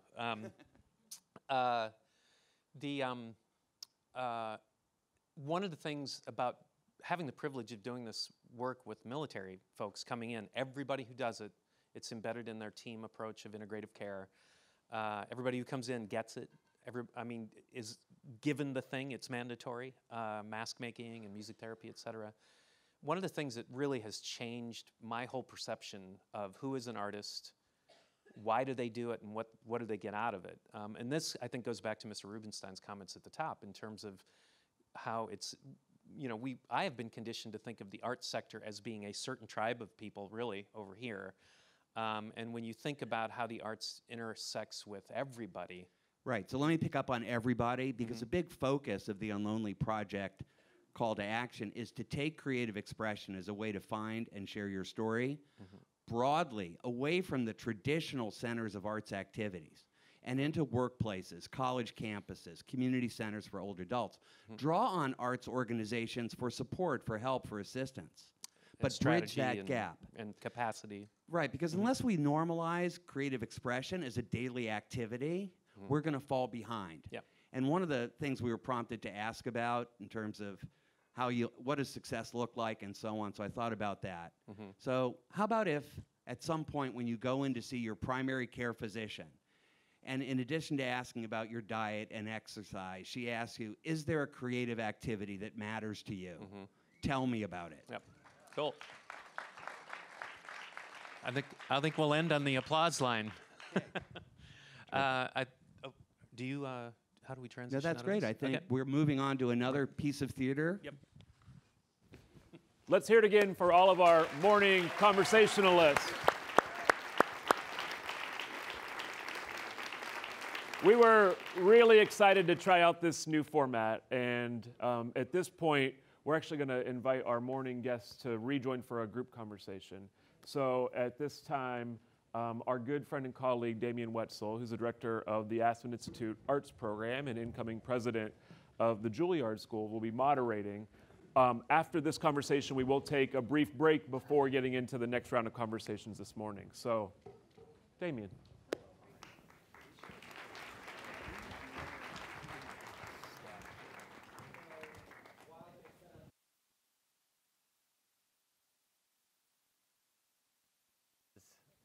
Overwhelming. We could do a full day on each one of those 10-minute conversations, but we're going to actually try to have some synthesis or at least some conversation amongst everyone. So I just want to say some hellos before we start, though. Sorry. Hey, Damien. Great to meet you. Pleasure. Hi, Nice Angelique. to meet you. Nice to meet you too. Hi, Linda. How are you? Okay, ring your bell. Hello, Jasmine. I'm going to be on the end. You're going to be at the end, Yeah, so I'm we'll gonna go be right there. there. Jasmine will go there. Hello. Jeremy, nice to meet you. Hey, Bill. good to see you. Good to see you. Okay. Are we complete? I think we are. Okay. I've had some moderating duties in my day, but this one's, I don't even know where to begin. But you know what? I think the best thing we could do is to have some sort of free-flowing conversation among everybody. I'm sure everybody had things that they heard that sparked, different levels of engagement. But one of the last things that was said really related to kind of a meta idea of it all is affected by how we think and the processes by which we approach things. So maybe that's something we all share. And for me, as someone who trained as a dancer very specifically to try and do things, if not correctly, specifically, I wanted to have a way of doing something that I could rely on. But I quickly learned that that was not the way to get to heaven. That, perfection as a goal cuts down the possibilities that we all have. So how we think, how we approach things on every level from, I heard so many things that I just loved. I'm looking for Marc. Is he? Well, I'm going to talk about him. Paraphrase, pedagogically choreographed social justice. I mean, I'm taking that to the bank. I just cannot wait to start engaging with people about just that idea. And then beyond that, what I consider this group to be is a department of inspiration. So I wonder if we could just start out by, those questions that we were all discussing in one way or another. What's a small thing? What's a big thing that we can all do? But I'm wondering that, from my point of view, I think creating a department of inspiration in the new life I'm heading towards at Juilliard is a tremendous counter of sorts to the natural gravity of perfectionism at a place like Juilliard. So I'm walking away with that. Yeah. I'm going, okay, I have that. So maybe we could just start talking about, maybe the good doctor could lead us off a little bit. I mean, there's things you heard today. I'm wondering, like, the attention that you're giving to loneliness, for instance, and some of the other things that you heard today. Is there something that comes out at you that you say, that phrase, couldn't we at least do this? There's some small intervention. Right. I mean, and so what's ironic is often these small interventions that sound small become the powerful forces that can change the world in the ways that I think we're all excited to see happen. And so when I think, couldn't we just tolerate the discomfort of vulnerability long enough to share with people who we are? And I think that creative arts, you don't have to be a professional artist to bypass some of the brain circuitry that gets in the way. And we've done brain scans on this of literal, description of yourself, but you can draw it, you can move it, you could drum it, and share something that matters to you. And it's got to matter to you, and you've got to tolerate the discomfort of being vulnerable, of letting something that matters to you out, or you don't get the payoff. And that's a critical kind of, it's not just, just jot something down and share it, because I think where the payoff is in tolerating, is in letting yourself experience the discomfort of vulnerability and moving through it. As Robert Frost said, the only way past is through. Yeah. And just keep going. So that's a very personal idea. I think we can all kind of imagine ourselves taking a step in that direction. But I was going to go to maybe, Angelique, you could talk about the systems necessary to create that opportunity. And so much of the work I've done in schools, for instance, that's a huge moment. That moment where a child will be vulnerable enough to learn, to actually participate, to take that step. How do you, I mean, I think we have to rethink our personal architecture and the way that we function in the world, but also the systemic architecture around us in those spaces.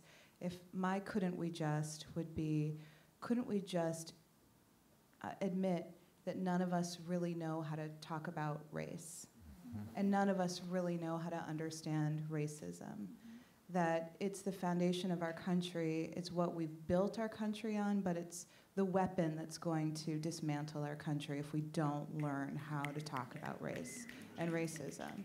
And so it's so insipid and it's so well designed that now we actually need to educate ourselves. We need to get the decoder glasses on so that we can see it when it manifests.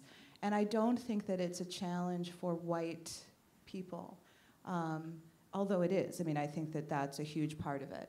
But when we host anti-racism trainings in Chicago, what I always say is, as important as it is for white people, people who have come to be called white, who are Irish and Italian and all, to come and to understand how systemic inequity doesn't work for them, I think it's more important for people of color, because we've internalized all of these messages. We've internalized them. And then many of us are in these positions of power, and we are gatekeepers, where we think that we're there to sort of help communities, but often the way we function in these places is to keep community out. And so it is always the unspoken in different conversations. And I think it stops vulnerability. And I agree, I think that we want a connection. We're longing for connection. I talk about being raised in Chicago. My mother was a Chicago public school teacher. I think there are teachers in the audience today. Yes. All right. Thank you, thank you, thank you. My father was a Chicago police officer. And he was black and she was white, Jewish. They both have passed away now. I think that there are these assumptions of difference that are there. But actually, I think through learning and understanding how racism has done a number on all of us, there are so many paths forward that lead to that connection. Maybe we could just come right down here to you, Jasmine, and talk a little bit as a young person who, you're a really old young person. Oh my God, you just did, at 15, you took on the responsibility to actually lead, which is the essence of vulnerability, to put yourself out there. So congratulations on that. And I would imagine that, I know you missed some of the beginning of the conversation, but you've been catching up fast, I think. When you go back home, what are you taking with you today as maybe kind of a couldn't we just? Can you get it? Is it on? Hello? They'll get it. Okay, good. Yeah, they'll get it. Yeah. I think that as a young person, one of the most important things that I needed and I need at this point in my life is knowing that there are people who care. When I started the magazine, I was 15 years old, and I couldn't even sign the checks for my own nonprofit, right? My mom had to do that. And so when you show people or tell young people that there are adults that care and want to help and want to support you, that's where that connection comes from, and that's where that courage comes from to keep going. I was fortunate enough to have people in my life who encouraged my creativity and who encouraged my imagination and wanting to be innovative. But I know that there's a lot of young people out there who don't have that support system. And so in order to help them, I think that we could all go home, go talk to a young person and let them know that we believe in them. Mm-hmm. Yeah. Okay. I think that sounds like it should go right to you. Linda, as you look at the landscape of education, how much parenting is education? How much of that level of nurturing do you think? I mean, you said some amazing things earlier about, you know, the nature of education being love and the way that we have to approach our young people with that spirit to get Jasmine doing that. I was so inspired by you, and I was so inspired by when you said we have to normalize talking about race and racism. So I've been at this a long time, and I think until we, you know, you said that as well, Angelique, till we learn to flex our race muscles, we're all for it. But for me, schools are about love. Schools are about possibilities. I think we have a lot of work to do in really revolutionizing our schools. The schools we have today should not be the schools we have tomorrow. You know, the saying goes, and Jeremy, you may have heard this, a doctor comes back from 100 years ago, goes into a hospital, and nothing's the same. A teacher comes back from 100 years ago, guess what? Everything's the same, including the way subjects are taught. So we love to think about STEAM, but you know, I still was the first high school principal to have a STEAM lab in her school. How many high schools or middle schools have STEAM labs? Probably I can count them on 2 hands, not enough.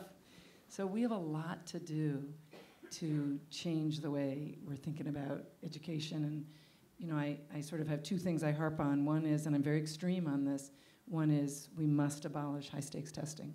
We cannot live in a world. I believe in standards. Standards I believe in. Tests I believe in, but not high stakes. And I know for you as a dancer, and I've seen your work and seen you with kids, testing and high stakes are really different things. Yes. And we've gone off on the wrong way. And you know, our current Secretary of Education sadly understands none of that. But I'm very extreme in saying we must fight this, because what's happened is our curriculum has been reduced to nothing. So we don't think anymore about the power of shop, building. Yeah. Making. Kids need to make and build. So all I harp on now is I'm working with creative leaders in my organization. I'm working with a wonderful school, conservatory lab. You'll see the kids later today. They'll perform. They get an hour of music a day. I want that for every child. You can't do that if you're in elementary schools today. We started testing in Massachusetts last week. We will not finish till the end of May. Come on, people. We can change that. So I'm not sure love will change that, but we citizen artists must change that. I think love is probably the only thing that'll change it, because the love brings the empathy for the experience of growing as people and growing as a society, getting to where we want to get to. Hank, I mean, you said so many things. I'm just a huge fan, so I'm just going to, you know, fanboy for a minute here. But, you know, when you actually got pretty specific and said, you know, I think, what would you say? How to do some stuff. You know, just the mechanics. DC Public Schools. Yeah. Do some stuff to get to where you need to get to. You're operating on such an enormously high plane creatively and thinking and trying to share, and then it's like, I just need to not take that type of time away to do all the mechanics in that. And that's systemic in some ways, speaking to, you know, to Angelique's world, you know, how that can happen, and I hope she brought some cash for you. But, you know, did you, you know, with a project like 50 States, 4 Freedoms, I mean, there's a lot of couldn't we just every day, I would imagine. You know, how do we get started here? How do we turn the dial? You know, do you have anything coming out of this conversation that you find, you know, might enlighten others who can think on a grand scale, Because most people don't allow themselves to. I mean, I think we have to be both inspired, but I think more than anything, we need to be scared. When we are recognize that our survival is at stake, we're willing to take risks that we might not otherwise take. Sometimes we can be hasty, but sometimes we need to actually find ways to both be alarmed, to be be scared, but also take breaths and be intentional. And I think when I say that, it's because I recognize how much of a desperate situation we've brought ourselves to, thinking that it was someone else's job to write the laws, to create the policies, and that we have, in large part, been derelict in our responsibility, thinking that I can't think of my creative practice as in helping to build our society. And I think that my art school, we had 3 hours of art every day. We got out of school, got in at 8:30, and got out at 5 p.m. and never thought about wanting to go home. And that's because it was this really integrated system of recognizing how art and academics could be married. And I think what I really hope that we can find a way of doing together is learning to look at total strangers and tell them we love them without being afraid of what comes back. And the reason that we need to learn how to do that is because it is scary. Because coming back to the Loneliness Project, we're afraid of that rejection, and their fear of us not loving them is what I think the project of race does. You know, race is a divide and conquer strategy. I do think we need to find a way to abolish race as a concept, because you can't believe in race without being racist. Like, there will always be white supremacy as long as we categorize people off of these imaginary lines and borders that really don't speak to much outside of this cultural current American context. So that's not to speak to ethnicity and the multiple identities that exist within all of us. And I think we need to find the ways to bridge those gaps and find out and recognize that we all have more things in common than we do that separates us. Beautifully said. I know I heard one bell. I'm going to carry on. You know, there's a lot of areas that I'd love to, have you talk about, Bill, but I want to go to the work with veterans for a moment, because we're talking about, very specifically to human beings who have been through trauma, who have a damage that you're addressing through the work of the arts. And I've had, some work with, my work with Arthur Bloom and, Music Corps, just speaks very much to the making. It's literally about the practicing that has that effect. But when maybe we take a step back and we think about all the things that are being said here, there's forms of damage all around us that we are trying for that more perfect union in every single way we're doing. Are there some lessons from that work maybe you could think about? I constantly feel like, the moments of realization and inspiration that resonate out of that work individually for people who are going through the programs has associated ways of being applied to just about everything that we're talking about here. I think it also goes back to what you said at the very beginning of the, as you were formulating your takeaway on this in regards to, I guess the way I would look at it, and this work definitely embodies it, that you're asking about the military work. It almost always starts with somebody saying, okay, I'm not an artist, laughing kind of it, but I hear it'll help, and they're there to get something done. They want to get better for their families. They want to get better to do what they want to do. So they pick up the pen or they pick up the brush and they do it. And I just sit there and watch them perform the meaning-making, sense-making for a sense of real purpose in a way that's as good as anything I've ever done, including producing on Broadway. And that gets to I think the thing that you were talking about, and this is sort of an internal struggle, I think, at the NEA in the same way that it would be at the Juilliard, the product versus the process, the sense of excellence and the comparative excellence.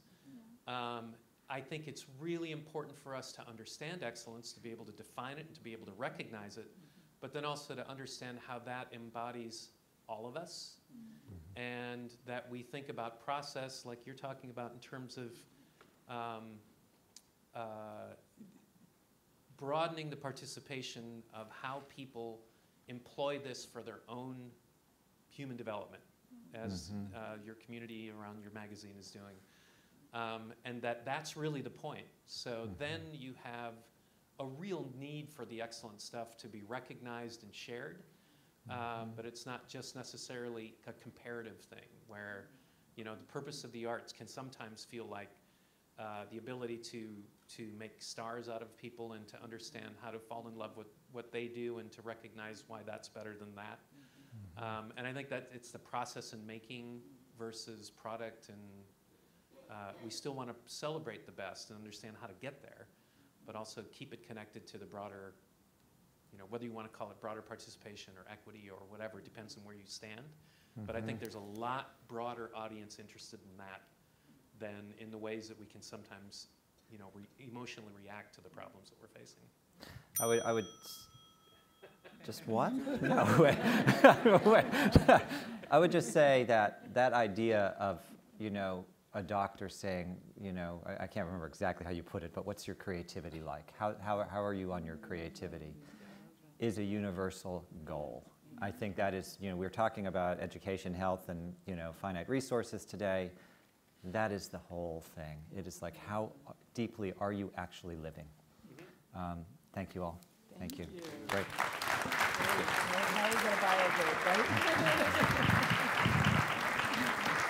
So I just wanted to take a quiet moment to say not just how thoughtful, but how vulnerable and honest everyone was. So we thank you for your time and your expertise. We're going to do a couple things. We're going to give them a thunderous round of applause to show gratitude. And then you have a 15-minute break. So we want to be back here by 11:30 because there's a really great start to the next section. So thank you.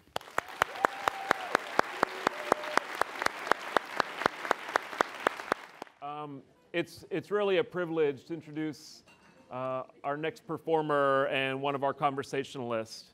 Mr. Matt Gould is a composer, performer, and also co-director of the Uganda project.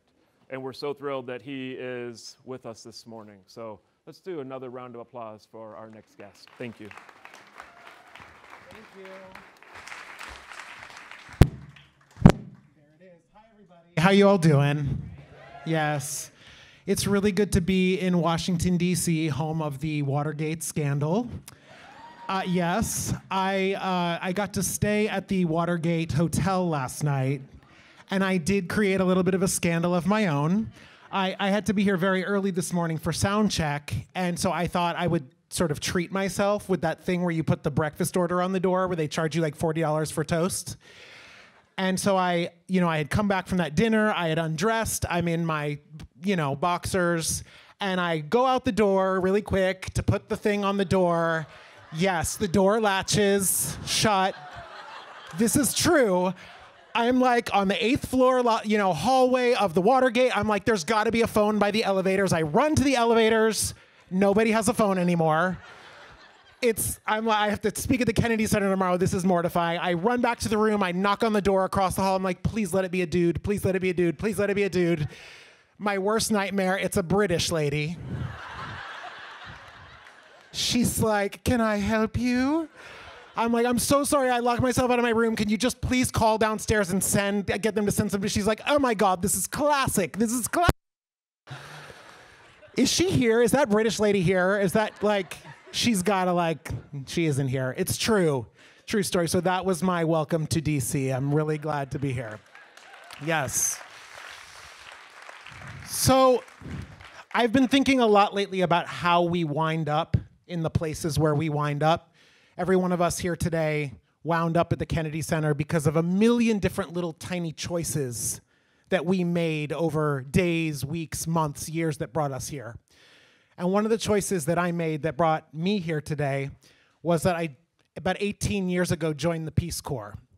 And I went to, do we have Peace Corps people in the house? Yes, hello. They sent me to the Islamic Republic of Mauritania in West Africa. And when I went to West Africa with my Bachelor of Fine Arts from Boston University, I believed that the problems of Africa existed because Matt Gould had not yet shown up to fix them. True.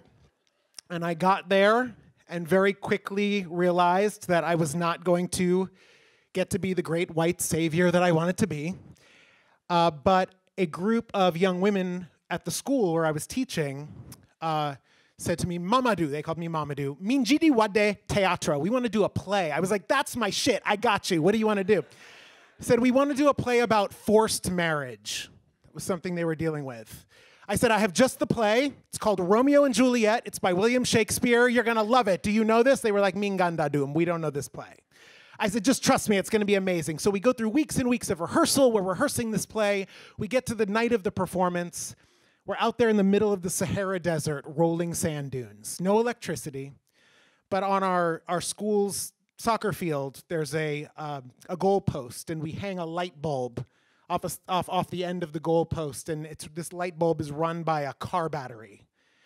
And my young women are performing this play, and I'm like, okay, I'm not going to solve the problems of the world, but we're going to end forced marriage tonight in this village thanks to Shakespeare.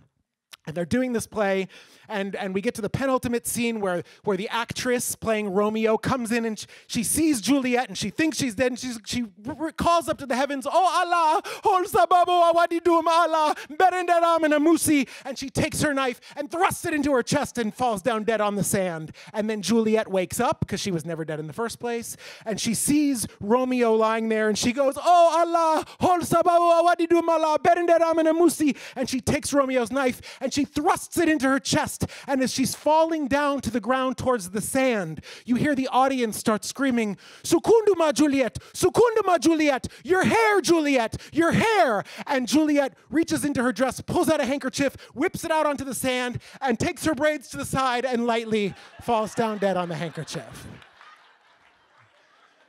Now, my black friends in the audience, no. Do not get sand in the hair. For my white friends, now you know, stay woke, okay? So after my 2-year Peace Corps service, many years later, I went back to Mauritania. I went back to visit my friends there, and many of those girls had been married off. That's what they do. And they said to me, Mamadou, Ayejitani kofati Romeo e Juliet e sukundu mako. Do you remember Romeo and Juliet and her hair? And that was the thing that stuck with them. And it taught me a really important lesson, something that people have been talking about today, that sometimes it's not about building those grand institutions, making those grand gestures that hopefully maybe will save the world. Sometimes it's not even about the play. Sometimes it's not about what you do, but how you do it that actually has an impact. And it's something that stayed with me, that working with a group of young ladies on a play that turned out to be about hair was the thing that we all have in common. And it's something that I try to remember in my work. There is a long invisible thread that wraps around my heart and wraps around your head, tightens its grip when things go unsaid and I can't break free. Let go, let me, little boy, break free. Leave him out on his own. Let him find his way home. Can't take all this pain on your shoulder. Only weighs you all down when you're older. Let him run, let him fly. If you love him, then don't cry tonight. Let him learn all he can, so when he comes home again, he'll be a better man. And there is a long, invisible thread that wraps around my heart and wraps around your head. He tightens his grip when things go unsaid and I can't break free. Lord above, can you hear my prayer? If you know the answer, then make me aware of how to keep loving and how to still care and how to stay strong when I wanna be over there. Do I run? Do I fly? How can I love him and tell him goodbye? Do I learn all I can, so when I come home again, better man. And there's a long invisible thread that wraps around my heart and wraps around your head. It tightens its grip when things go unsaid, and I can't break free. No, I can't break free, and I can't break free. No, I can't break free.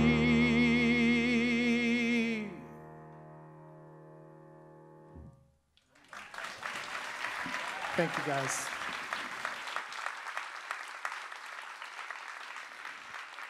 So I get to leave you with one more little ditty today.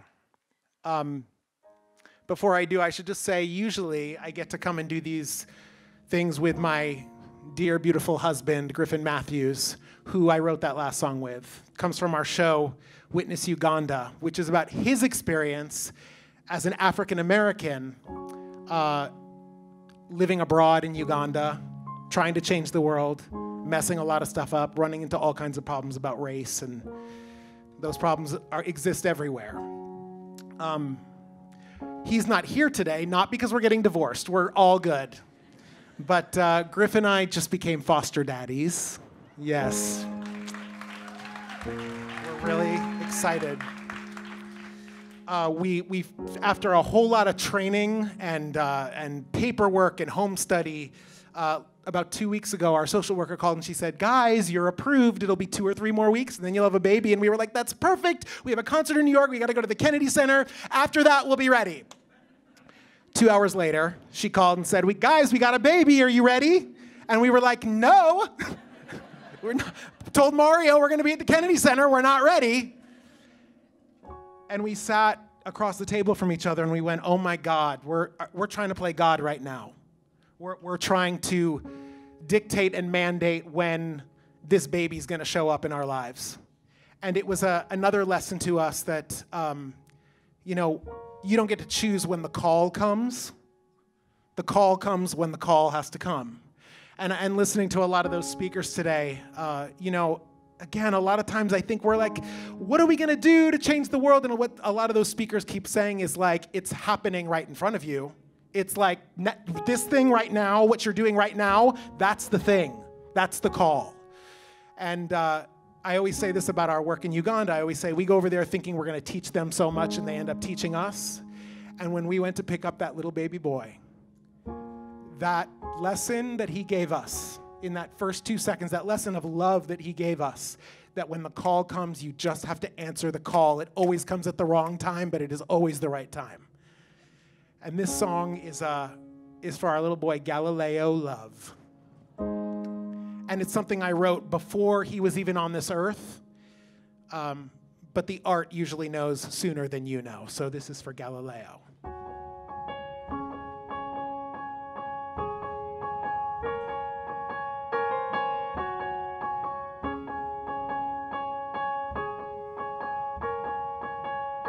In 1921, Henry Ford said, Jews are a threat to us. We must end their domination. 1931, Adolf Hitler said, Jews must be turned to dust. Henry Ford's my inspiration. Ford wasn't the one to pull the lever on the gas chamber, but his words echo like weeds they grew in the minds of the masses. Inspired assassins. We say we never forget, then we forget. We forget, we forget. We say that he'll never win, he'll never win, he'll never win, he'll never win. But his words are out there. Prepare, first words, then warfare. We say we never forget, then we forget, we forget, we forget. It's like an echo, echo, echo, echo, echo, echo. Echo, echo, echo, echo, echo, echo. In 2016, Donald Trump said, all of the brown people in our nation threaten our freedom. In 2017, who will stand up and say, Donald was right, build that wall, we don't need them. Trump won't be the one to pull the lever on the gas glass chamber, but his words echo, echo, echo, echo, like weeds they grow in the minds of the masses, inspire assassins. We say we never forget, then we forget, we forget, we forget. We say, well, he'll never win, he'll never win, he'll never win, he'll never win. But his words are out there. Prepare, first words, then warfare. We say we never forget, then we forget, we forget, we forget. It's like an echo, echo, echo, echo, echo, echo, echo, echo, echo, echo, echo, echo. Choose war or grace. Choose war or grace. Choose war or grace. Choose war or grace. You can sing this. Choose war. Choose war or grace. Choose war or grace. Choose war or grace. Again. Choose war or grace. Choose war. Two more of these. Come on. Choose war or grace. Choose war. One human race. Choose war or grace. We say we never forget, then we forget, we forget, we forget. We say, well, he'll never win, he'll never win, no, he'll never win, he'll never win, no. But his words are out there. Prepare, first words, then warfare. We say we never forget, then we forget, we forget, we forget. Oh, it's like an echo, echo, echo, echo, echo, echo, echo, echo, echo, echo, echo, echo. We are an echo, echo, echo. Echo, echo, echo, echo, echo, echo. What will be our echo, echo, echo, echo, echo, echo?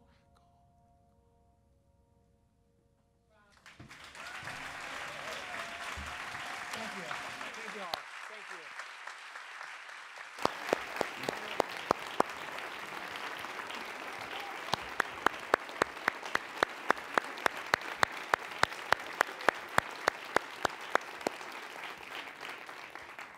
Thank you, Matt, and congratulations to you and Griffin. We're so happy for you.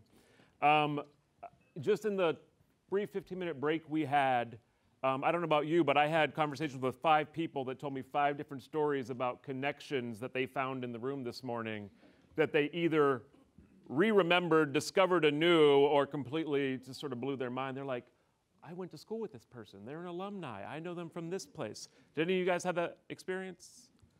Right? Yes, thank you. And I bring that up because that is one of the lovely side benefits of the Art Summit, is that these connections among people grow and we foster them and hopefully they sustain.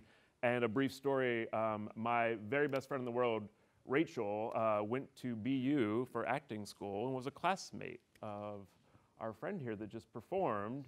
And I didn't know Matt before this, but Rachel said, you need to know this artist, and happened to be on stage, on our Millennium stage downstairs a few months back with Griffin, and we were so impressed with the performance. I said, I think you're the perfect fit for the Art Summit.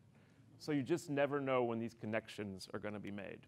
So at this point, we are going to dive into our next long conversation, similar to this morning, but carrying that thread. So I'm going to welcome back Matt, and I also have another guest, Nicole Hudson, who is the Deputy Mayor for Racial Equity in St. Louis. So please welcome our next guest.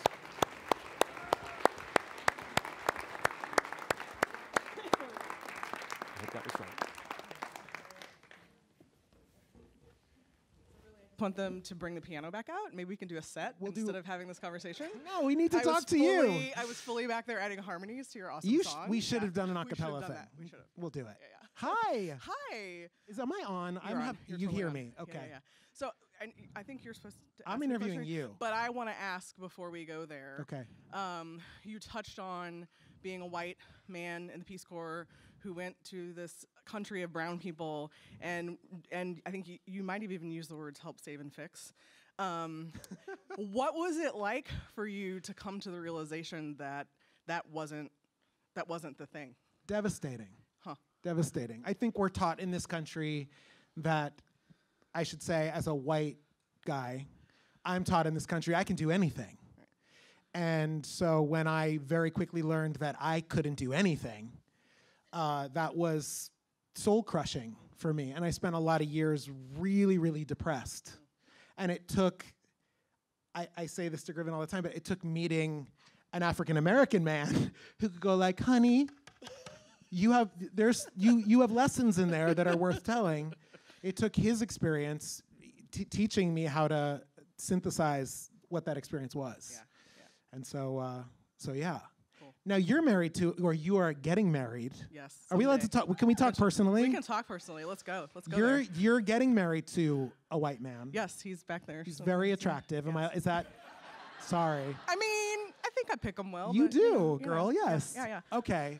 So your work really centers around, racism, all these kinds of things, and we should talk specifically about that. But what are the conversations that you and he are having around the dinner table? Like, how do you reconcile that in your life? Yeah. So it's interesting that I have always been, I think, one of the few or only people of color in most of the places that I've been growing up, save my family and extended family. My parents made choices that put us in environments where, my sister and I were one of few or only. And, it's interesting because my sister, spent a year at Spelman, was Miss Spelman, AKA, fully in that space. And I've had a different experience. And so it's always very interesting to see that nurture versus nature and how that all plays out. But all that to say that he is not my first white boyfriend. He's also not my first white fiance. But that's a whole... Hey. Part That two. is a whole other conversation.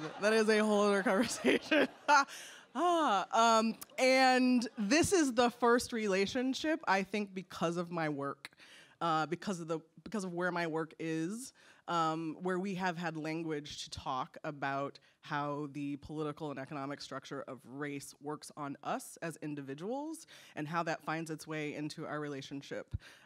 We have both been exposed to, in St. Louis, there's an organization called Crossroads Anti-Racism Organizing and Training that has been doing their 2.5-day intensive anti-racism training in St. Louis. And there are probably about 800 to 1,000 people in St. Louis who've experienced the same 2.5-day intensive workshop over the last 3 years.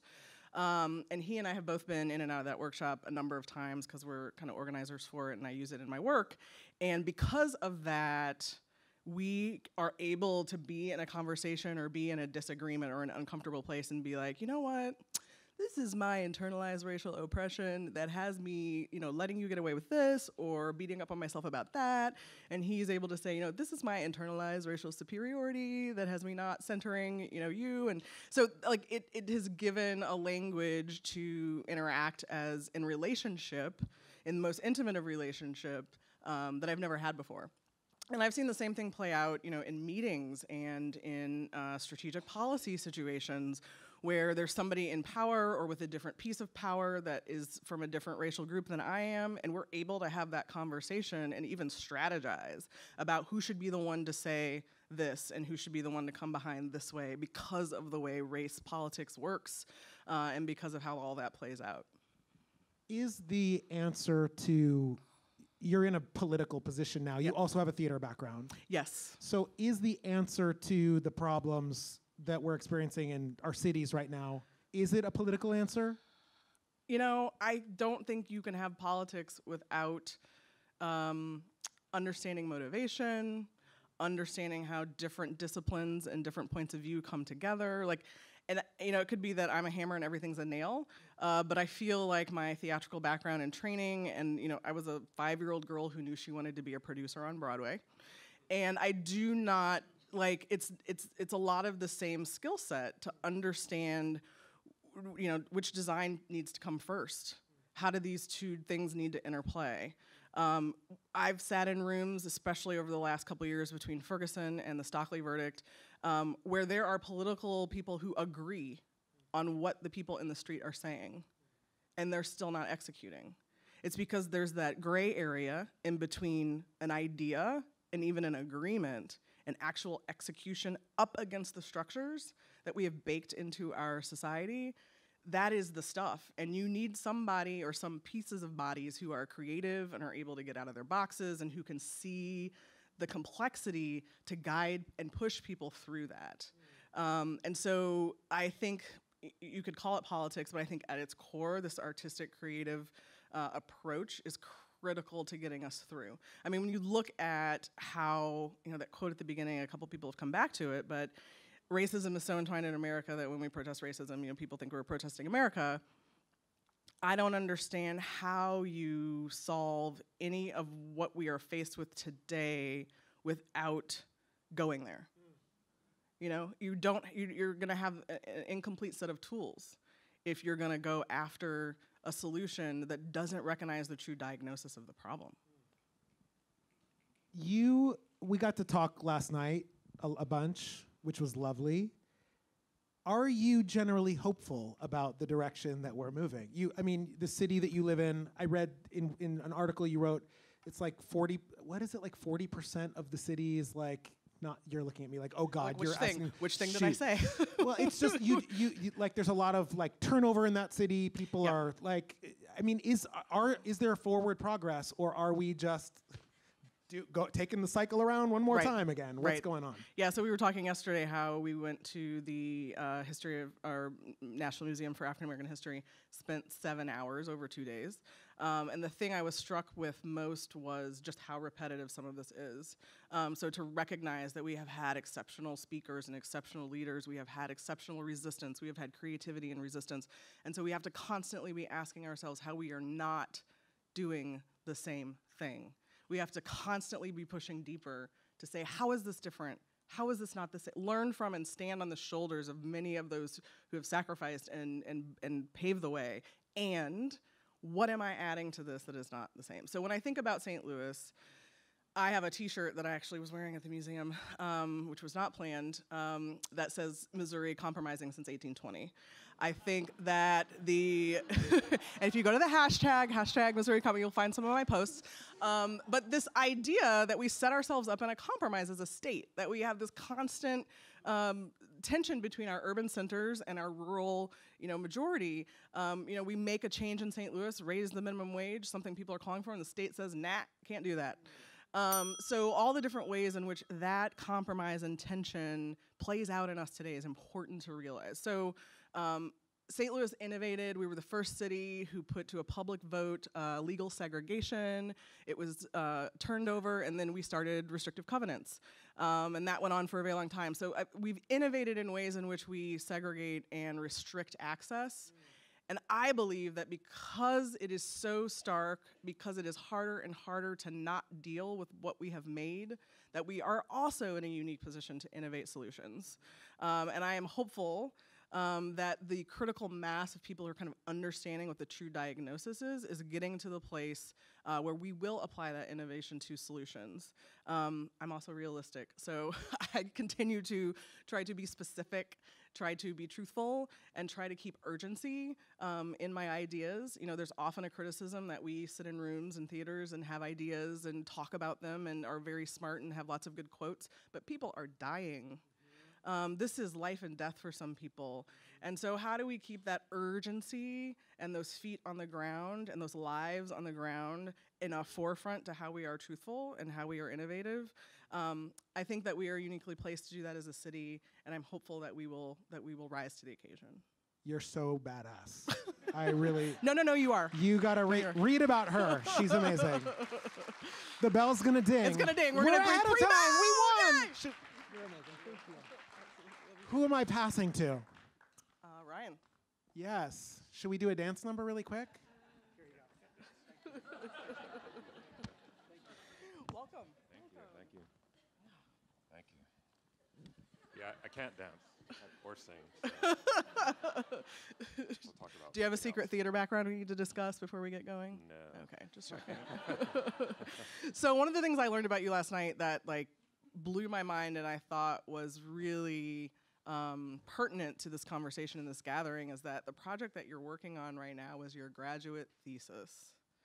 And so tell me about what it's like to have something that you kind of ideated and focused on in that way over a period of almost a couple of decades, now be the thing that you are doing in your day-to-day life. And not just you, like an entire city and structure are coming together to make that thing reality. Yeah, it's pretty crazy. I never imagined that we would actually build it. It was just, I wanted to graduate, which I did.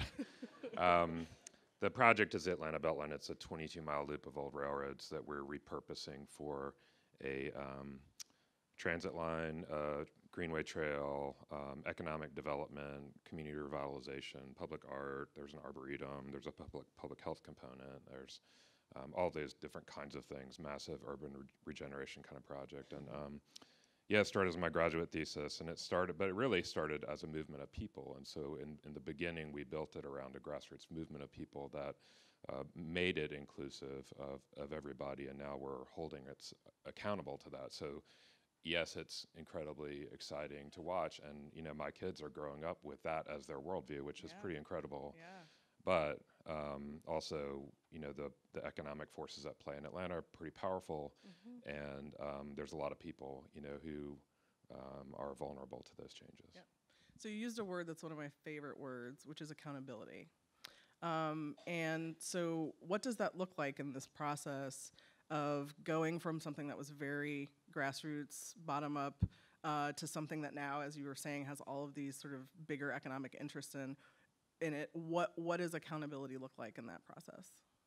Well, for example, we had, because we were just a bunch of pipe dreamers who never really thought we would actually accomplish this vision, but we're naive enough to engage in community and build this vision for ourselves and our future, it was inherently inclusive, and that means also that there were advocates for any number of different issues, housing and affordability and labor and economic opportunity and all those things. And so when we created the financing tools to start to fund it, we embedded that in it. So there's literally 15% of what's basically a tax increment finance district to help pay for the project. 15% of that goes to affordable housing. Now, what accountability looks like is that, yes, that money technically is there, but we're not using that money appropriately. And so it boils up to become an issue. The public has something that they can point to, a very specific kind of metric that they can look to and say, that's not working, and hold the city leadership accountable. And last year, the guy who's in charge got fired because of it. So there's some real accountability. Now, it's not in time for the people who have not been able to stay in their community. So we talked a little bit about gentrification last night, and I had made the comment that I often feel that we kind of throw that word around, and that when you really look into, so when I was thinking about my small things that people can do, I was thinking about being specific. And when you talk about gentrification, there's so many layers to that. How have you experienced that complexity and or addressed some of those different layers in this process? Yeah, I think it's really important. I mean, the word gentrification we were saying is sort of, it's good shorthand because you can just say it and people kind of know what you're talking about. But also is really complex and a loaded term. It means different things to different people.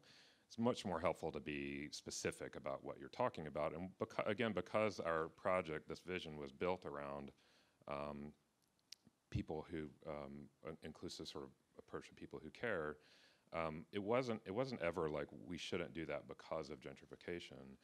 The issue of economic displacement and the separate issue of cultural displacement is certainly in there, but the answer wasn't to not build a project. The answer was to build a vision around something that actually includes those challenges. And so the financial tools to address economic displacement was built in. Now we need more. We're not doing nearly enough, but that's the kind of what that looks like, I think. So you've used the word financial tools a number of times. I only which say that because I don't know financial tools. It sounds like people who know finance can figure that out. They like think you don't know. Well, then maybe this isn't a good question, but no, I still think it is. Those are the types of real, tangible things that get in the way of a moonshot, of accountability, of grassroots-driven, change. How have you, or do you have somebody on the project, or how do you kind of translate and bridge bridge that between the passion and the real experience of people and the reality of how our financial tools are structured, and what those limitations are?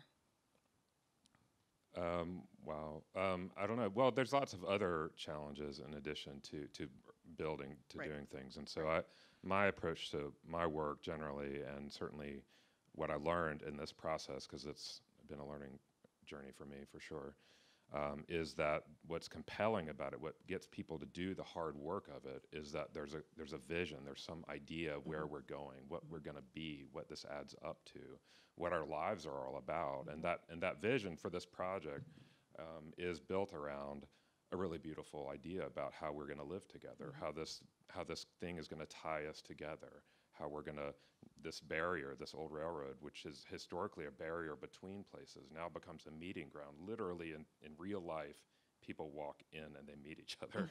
It's beautiful how it works. So if you have that vision, and it's built on and articulated with a truly inclusive language that includes everybody, not just a beautiful vision for some people, right?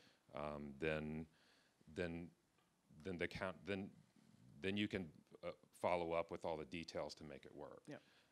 And that's the problem starts when you start trying to answer those questions before you know what you're building. Yes. If we had started the Beltline with how we were going to pay for it, we never would have done it. No. Never. We were proposing. It was a school project. We're like proposing a big revolutionary idea on somebody else's land that we didn't own, on a railroad that we had we had no money for, somebody else's money. In a state that's hostile to all of the things that we were talking about politically, but we didn't start there. We started with our lives and what kind of lives we want. Yeah. So, what is your dream come true? My dream come true is that the people who that all of us and people who are willing to have this conversation and engage in it find themselves in positions of leadership and influence and power, so that the decisions about our future together get made by people who want that future. I get really frustrated by a lot of people in leadership, whether that's the State Department of Transportation or elected officials or corporate leadership or your boss at some company, making decisions, and they don't really even believe in your future. They don't believe in this sort of future that we're talking about. So I think that we have to do that. The other thing that I wanted to point out was that we talked a little bit about today, but I wanted to just sort of put a pin on, and you would certainly understand this in St. Louis, is that there's a physicality to this kind of love that we're talking about. You mentioned the zoning of different areas. I mean, when you talk about urban planning today, the mess of traffic and sprawl and all of this is a reflection of our values. It's a reflection of who we are. And so all the challenges, the structural racism and things that we're talking about, there's a physical mirror of that, and it looks like the mall. And it was, my grandparents in a small town in Louisiana, because they were white, they got one of those fancy federal home loans that was only available to white people after World War II, and they moved out to the suburbs, and they built generational wealth for themselves and their family that translated when my parents moved to Atlanta to take advantage of all the booming economy that was a direct result of all those highways we were building. Yep. That's the world that I grew up in. And it was built specifically, an exclusive area for white people, but also for the economic prosperity of white people. And it worked for a long time. But it's not really working so much anymore because the world is changing. And as the world changes, we just have to be really vigilant to understand what that change looks like, who's going to be benefiting from the change. Because as you see the urbanization of cities, and Atlanta is definitely completely inverting itself, the inheritance of that unsustainable, isolated, very lonely, very will come at somebody's expense. Yes. And it already is, and I think that there's a lot of complexity there, and I hope that everybody else is paying attention, and that the arts can be used as a way to illustrate that, and also to start to solve the challenges that it creates. Yeah.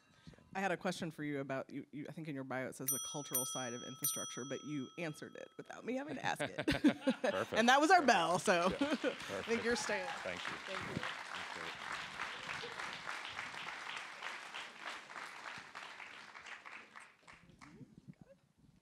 Hello, welcome to the stage.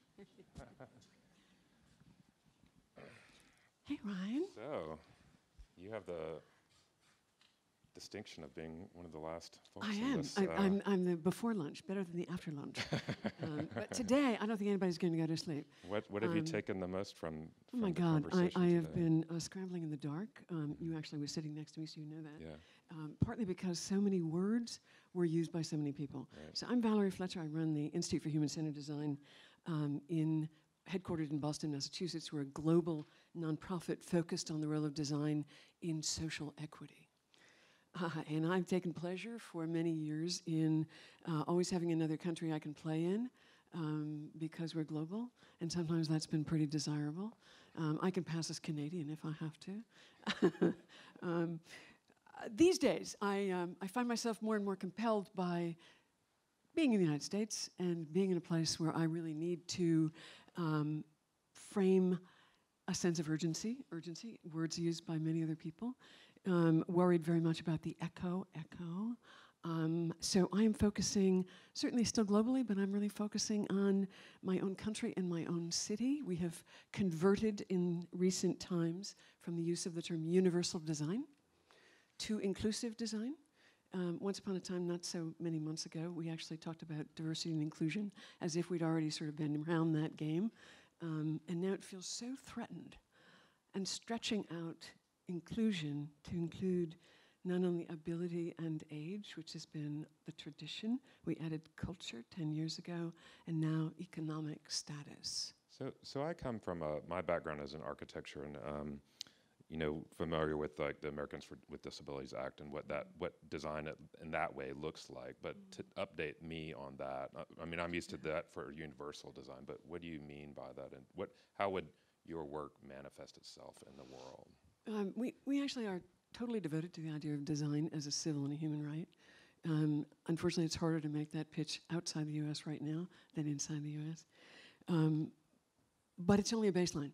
I'm very proud that we were the first place in the world that had those requirements, and they've been imitated across the globe now in about 180 other countries, very similar to what we've done, but it is no more than a minimum. It's a big vision about everybody, but the requirements are skimpy. And part of what I'm trying to get people to pay attention to is our bodies and brains and how much we have to create a context. So standards have their place, codes have their place, but a vision of designing a context. Designers are the context makers, designers of all kinds. And it's that idea that that context is either going to isolate us and eliminate us and constrain us, or it's going to facilitate us. And that's the built environment and the physical environment of all kinds and the digital environment. And so how does that overlay? You mentioned social equities, and we've talked a lot about racial equity here too also. How does those two things kind of layer in? It's where, from my nickel, people like you have actually offered some good alternative stories. I have to share with you that last Wednesday night, I did a college-wide lecture at the Boston Architectural College, and I was talking about the built environment and the need for attention to consequential innovation. We've sort of given innovation away as if it were digital only, and I used a number of people, and I loved using you and the story of the Beltline and the big story of where Atlanta's going now, really framing the future in terms of the things that we care about. And Atlanta represents the story that you facilitated, kicked off an opportunity for physical connection which I am still really, really worried about. And in my town, we have a brand new district called the Innovation District. It's the whitest community that we have ever created. Hands down, no debate, and we are a 55% minority city. This will not change without enormous investment of ideas, of infiltration of what's already underway. Talking nice won't cut it. It does seem like we're really missing out on a lot of opportunity. We don't have the physical space to come together. There's no, in a lot of cities, especially in the outlying parts of cities. We're actually funding, one of the places that we're funding are resonant for a lot of people because they're affordable, are the in-between places. Forget the suburbs, and the city is too costly, it's alienated too many people, it isolates and it's too expensive. But the in-between places, the places that used to have, you know, the storage lockers and the giant warehouses are turning into places that have some hope. But I think part of what I'm really concerned about is to infiltrate big efforts that are going on. We have 1,100 brand new neighbors over the last 2 months in my building. We work, and we find them not terribly interested in this vision. Very concerned with pitching their own big ideas, desperately holding on to this can be successful, this is the big idea, while many of them are actually suffering from depression and anxiety and loneliness. But that is a culture that we are supporting and promoting and lending a whole lot of money to every day. How can we do a better job? I think we have to infiltrate it. I think we have to do that partly by getting a whole lot of people who aren't the usual players to be involved. And part of it is to bring a message of art as a visceral, vulnerable, necessary part of life to people who believe in a very dangerous way that success is about control. Talk about echo. We cannot go there again. Success is not about control. So one of the prompts is, what does success look like for you? What is that? If it's not control. I think there's a level of literal physical connection, which is part of what I love about what you did in Atlanta, what you dreamed in Atlanta. It was that people would bump up against each other, and they would get involved in a lantern. Maybe other people did that, but the lantern parade is a great story of connection. And stirring up diversity of human experience. We are moving in the innovation world towards solving harder problems. It used to be okay if we just connected people who were like one another. That's no longer where we are. My town is turning into the #1 innovation hub in America. This is an opportunity to say, if we're going to solve the harder problems, we need people who've lived different lives, who know different truths, and to make ourselves vulnerable to work together to figure that out. It's not good enough for 24-year-old white guys to figure it out. Well, and you have to start to question whether it is the #1 innovation hub in America, if that's what it is, if that's what innovation looks like. That might not be. It's a job for the whole country. Right. Yeah, as we see more and more people competing for it, more and more people, unfortunately, looking a lot like it's always looked. The lantern parade that she references, this idea this crazy woman had. I say crazy with love because she's just awesome and we're all kind of crazy, but that people would make homemade lanterns and walk down the trail in the dark. And the first year there were 200 people, the next year there were 400 people, then 800, then 1,200. The next year there were 12,000 people, then 20,000, then 60,000. Last September, 80,000 people. 80,000. Yeah, and you have to make your own lantern. Yeah. And literally just people making homemade lanterns carrying down in the dark. And it illustrates this pent-up demand for a cultural life in the city that wouldn't have happened without that 2-mile slab of concrete. Part of what I think you tapped into is something that I'm constantly trying to figure out how to tap into, is that people are really hungry for real stuff. They really are. Yeah. It's ironic, isn't it, that in this digital age where you can live anywhere, that people want to be together more, but we don't have the physical places for them to go. A lot of cities do because they're built on a legacy of more investment in public space, but the regional connectivity, and especially as our populations shift due to economic forces and other other kinds of forces. It's a real challenge. And I think we have to find a language. That a lot of people today have talked about a language for telling stories about our differences as well as how we're alike. And I think that's central to getting to the hard stuff. We've got to figure out how to do that. And if I had one thing that I'd love to see, it's a recognition that it won't happen without an investment. I don't know if you guys are looking at it, but one of the things that gags me on a regular basis, maybe I read too much of Wired and other tech magazines, but if I read about one more gazillionaire who is investing all of his money in immortality, I'd love an opportunity to suggest that our mortal beings actually need a whole lot of help, and that we could actually have richer lives for everybody instead of him saving himself for a failed eternity. Amen to that. I think we leave it on immortality probably, but that's great. Thank you.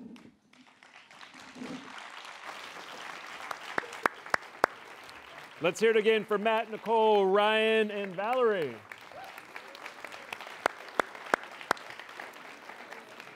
I'm really excited for our next performance, which is a symphony of water bottles hitting the floor. Thank you. Please excuse me for not putting that in the program book. This is, wow, what a morning. And this particular moment is my highlight, I have to say, because all the conversations that we just had this morning, we're going to talk about some individuals who actually live and breathe the work that's going to move us forward on these issues and concerns. So we're going to transition to a conversation, an introduction of our Citizen Artist Fellows. We are so proud of this program now in its third year. These are artists who live and work in communities all over the country and really live up to what we call our Kennedy ideals of service, justice, freedom, courage, and gratitude. And these are artists that live up to those every day and really give back through their artistic means and powers and performances. So we'd like to first acknowledge our first cohort. We have a number of our friends in the house. I'm going to ask them to stand, and we're going to give them a little love. So I know that C.J. Phillip, Monica Eunice, Camille Zamora, and I believe Yoko Sen and Paige Hernandez are in the audience. So I would just like to give them a round of applause.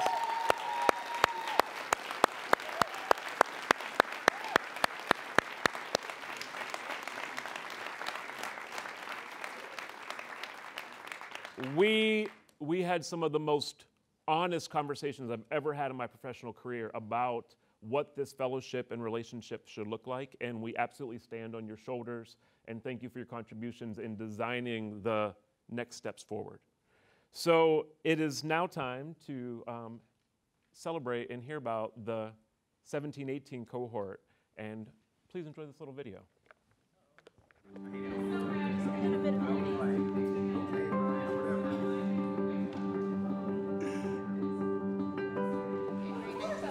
Oh my gosh. Is this playtime? Isn't it always? Yep. Kennedy Center Citizen Artist Fellows program is really built around the legacy of President Kennedy. These ideals of service, justice, freedom, courage, and gratitude. How do artists across the country and the world live up to those ideals and give back to their community? And so this idea of citizen artistry is really what emerged. We looked for artists around the country that were working in communities, both large and small, that really use their art form for good, for giving back to their community, for building community. Artist and activist Dee Nichols from St. Louis. A citizen artist is simply someone who is using the talents to impact the world and especially civic life within the communities and spaces that they live in. Good morning, friends. I need your help to be more consistent, holding me accountable to creating at least one thing a day. All of us have that capacity, that ability to see both, see the paradoxes, to see the opportunities all at once. But I think it takes us doing regular check-ins to say, how are we going to be more intentional? Big personalities require high emotional intelligence.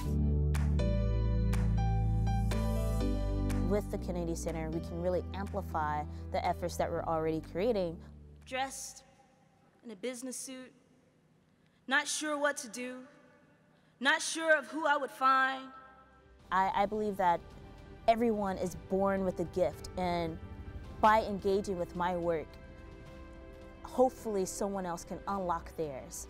To provoke, to make us question who we really are, and why are we separating ourselves? Why are we judging each other? These four walls could be the biggest obstacles to you because the real classroom has a ceiling of clouds. And sometimes it has walls of injustice and windows of misperception, but it's got a ground. And you've got 2 feet, so you can always walk, wheel, or fly your way to another lesson, and that's what they taught me. Artist at its core is somebody who is creating work for other people. Therefore, it is inherently communal, it is inherently collective and community-oriented. I just appreciate that, when I'm going through the daily bread of being a parent and the daily bread of writing poems, that there are people that are working on this 24/7 because the clock is ticking. I feel like I'm trying to say what other people are feeling. That's what I'm really trying to do. In this world, we're so separated. We're all like little holodecks in our little bodies cruising on a rock through space. And then in a poem or in a song or in a movie or in a painting, you can go, that person knows exactly how I feel. That's a special moment. Fold all 10 or so of your fingers and embrace the person next to you, because an open hand is the same size as an open seat, if it's you. And if the truth is true, then it's most definitely you. These are hallowed spaces in our society. They're held in such esteem for excellence in the arts. And it's nice to be recognized as a part of it. It's even nicer to be recognized as excellent as a human, as opposed to just excellence in aesthetics or performance or in the arts. Noble sacrifice of a profession. I was no teacher. I was just a lesson. Can't even call myself a good learner, but I learn, have learned, and still do. But now, the classrooms are different.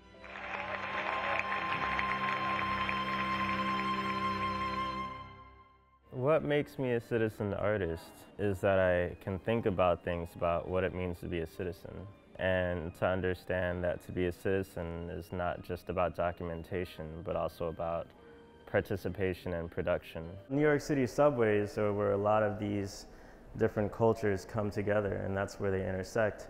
I thought that this sort of intersection of culture should happen more in our public spaces and plazas. Looking at this poll, it's very interesting because a poll can also bring people together. And what if I created a poll that when everyone connected it, say it used your body as a conductor, and you could hold on to one pole and I would hold on to another one, and then I myself, my body using my body, would connect 2 things and activate something.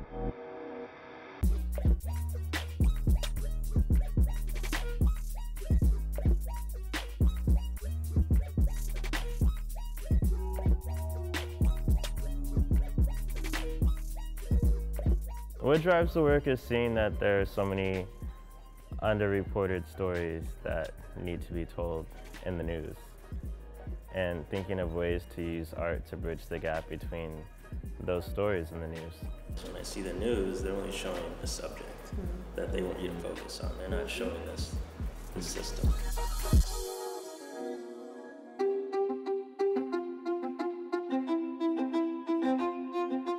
El Sistema is the movement of classical music for social change that started in Venezuela in the 1970s and has now expanded worldwide. El Sistema USA is the embodiment of what I have always searched for, which is giving voice to anyone who has an interest in exploring the talent and potential inside them. Maestro Abreu is the founder of El Sistema. One of the things he said was that you're too late if you're not starting now.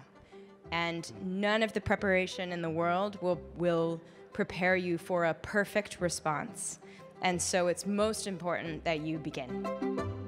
I passionately believe that all people, no matter their social or economic situation, should have the opportunity to seize the capacity for creativity and performance that is inside of them. Gathering our collective strength. I think that my path as a citizen artist will always be about bringing people together.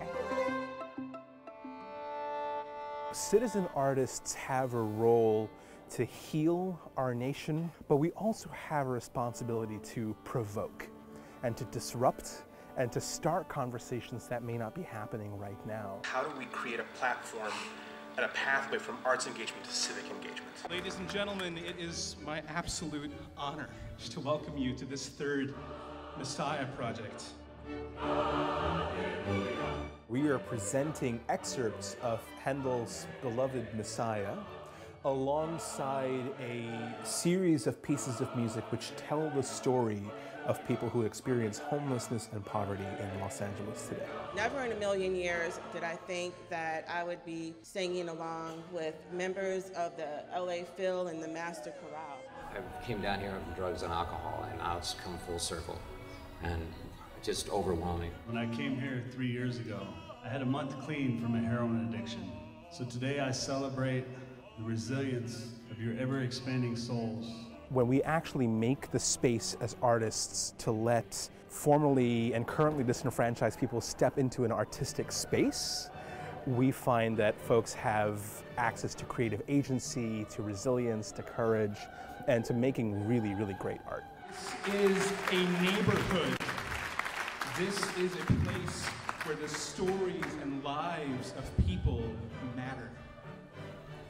And we are here to make music with those stories.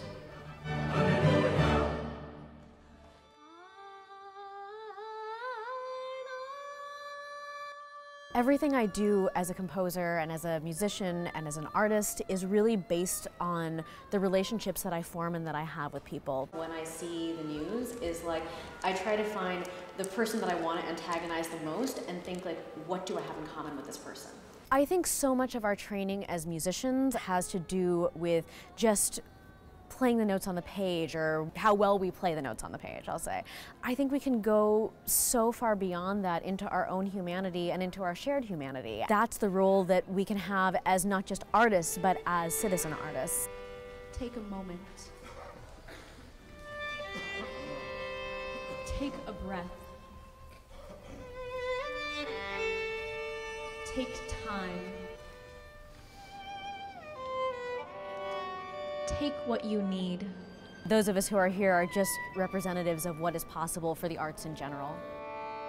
A citizen artist, to me, is an artist that is very much aware not just about artistic practice, but is very much aware of the issues that are relevant in our society. My work is focused on telling the stories of the community through public spaces and using public spaces as a platform to create awareness and educate folks on the issues that the communities are dealing with. It is here in this neighborhood where my parents decided to have our home and where I was raised and where I continue to live. And I think it's also a sense of having this open air market that is a memory of home when you're so far away from home. The communities that I've been connecting with are so much at risk and on attack. If I were to be spending any of my energy, it would be focused on working with them and representing their narratives, which means there's very little energy to deal with the opposer. In my case, what I try to do, and it's been my mantra, is creating work that is both poetic and powerful, and how to do that in a way that moves beyond than just being a work of art, but really brings this connection to our humanity.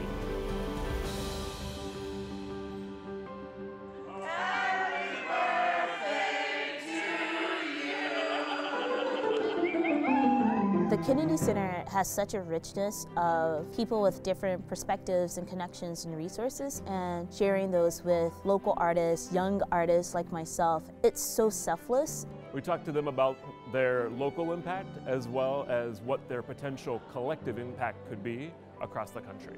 Collective voice of gathering together and seeking something really does have that impact. We have our one-on-ones with different departments across the Kennedy Center. Sometimes, especially in these conversations, getting after that way of how they organize themselves. Yeah, Yeah, absolutely. okay, Just a cool. regular letter, but and I like to have white space in the Yeah. letter. I like to have bullets, so it's very easy to read. I love also this idea of a living, breathing memorial. We collectively and through our artists can change the world through art. The ideas that are being sparked, the resources that are being shared, the connections that we're making with really awesome members of the team here. Having the support of the Kennedy Center is just really amazing. This is the national stage.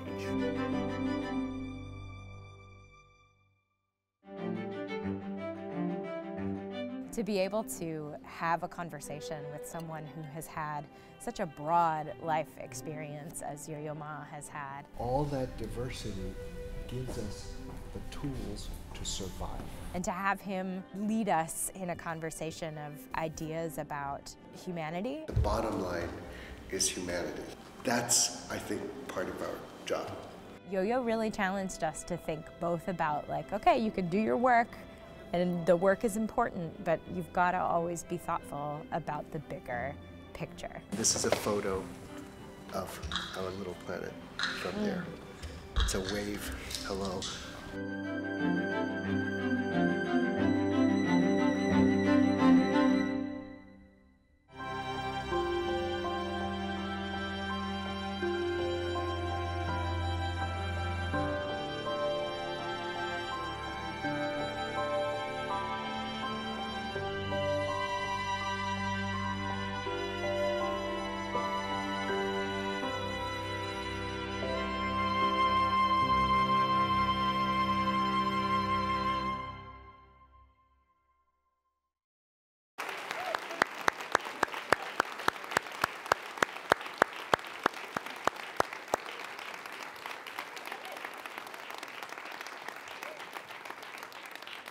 So, as you can see, these are some pretty amazing individuals, and I believe we've grown some really strong bonds over the past year. I can't believe it's gone so fast. As the Kennedy Center, we really value the role of the artist, and especially these citizen artists, and we really think about them as superheroes. So in honor to recognize you, and Deborah, please come up and join me, we have a special gift. So I'm gonna reveal the gift, and then we're gonna invite you all up. So we had these tailor-made for you, the big reveal.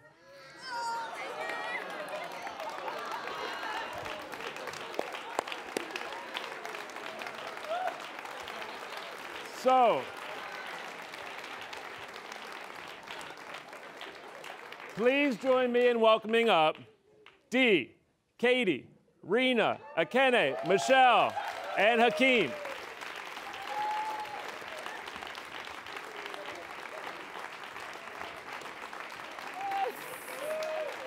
So cool. Yep.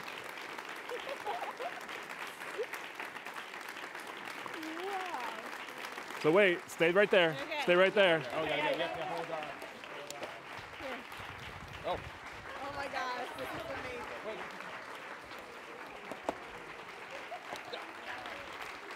All right, we got it.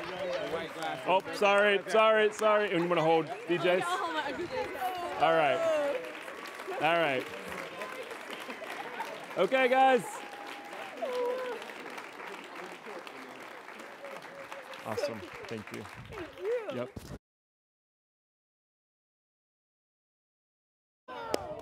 Woo!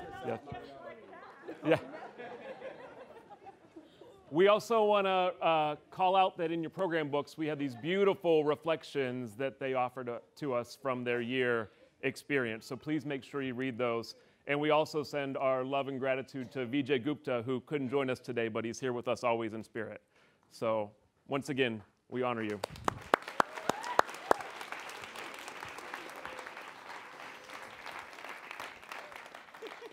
And so now, we would like to introduce our 18-19 cohort. Enjoy.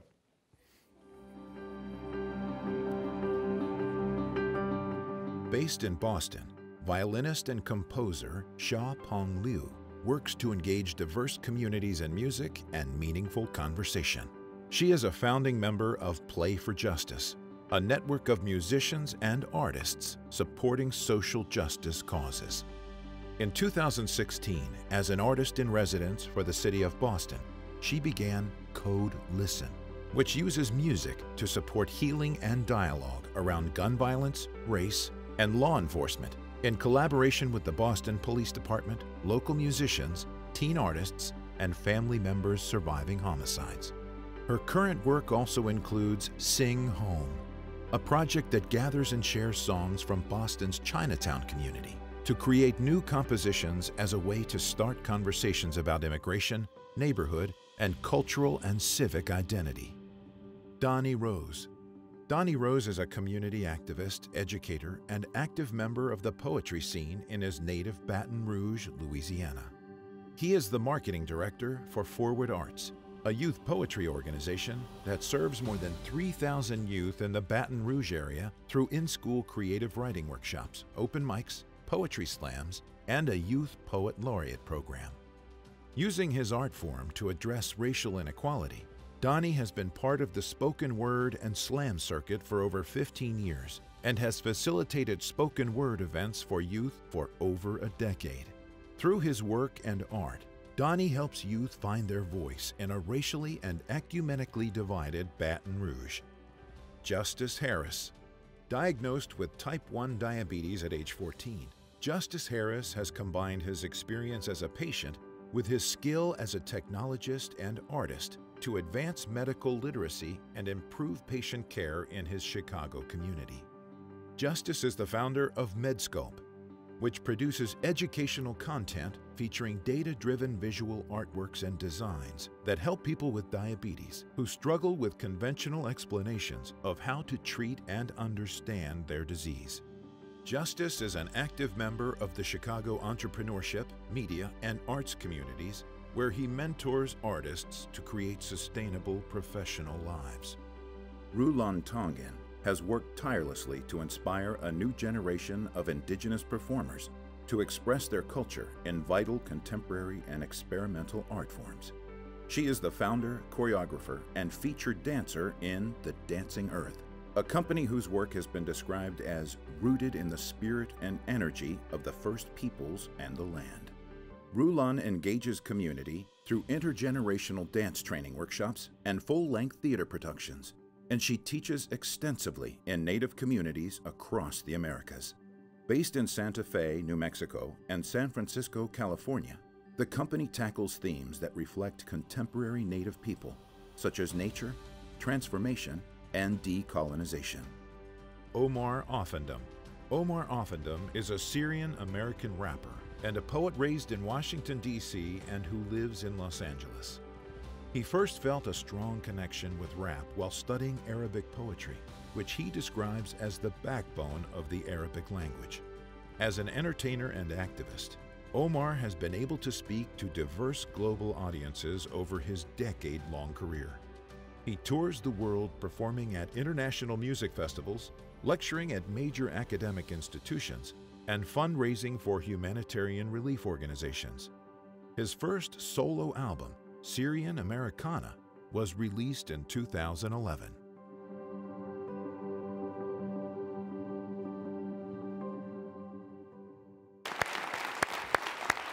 You want to come and join me first?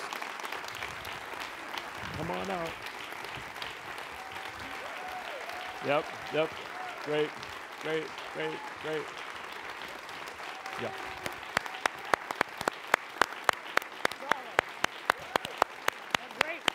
Great video. Mm-hmm.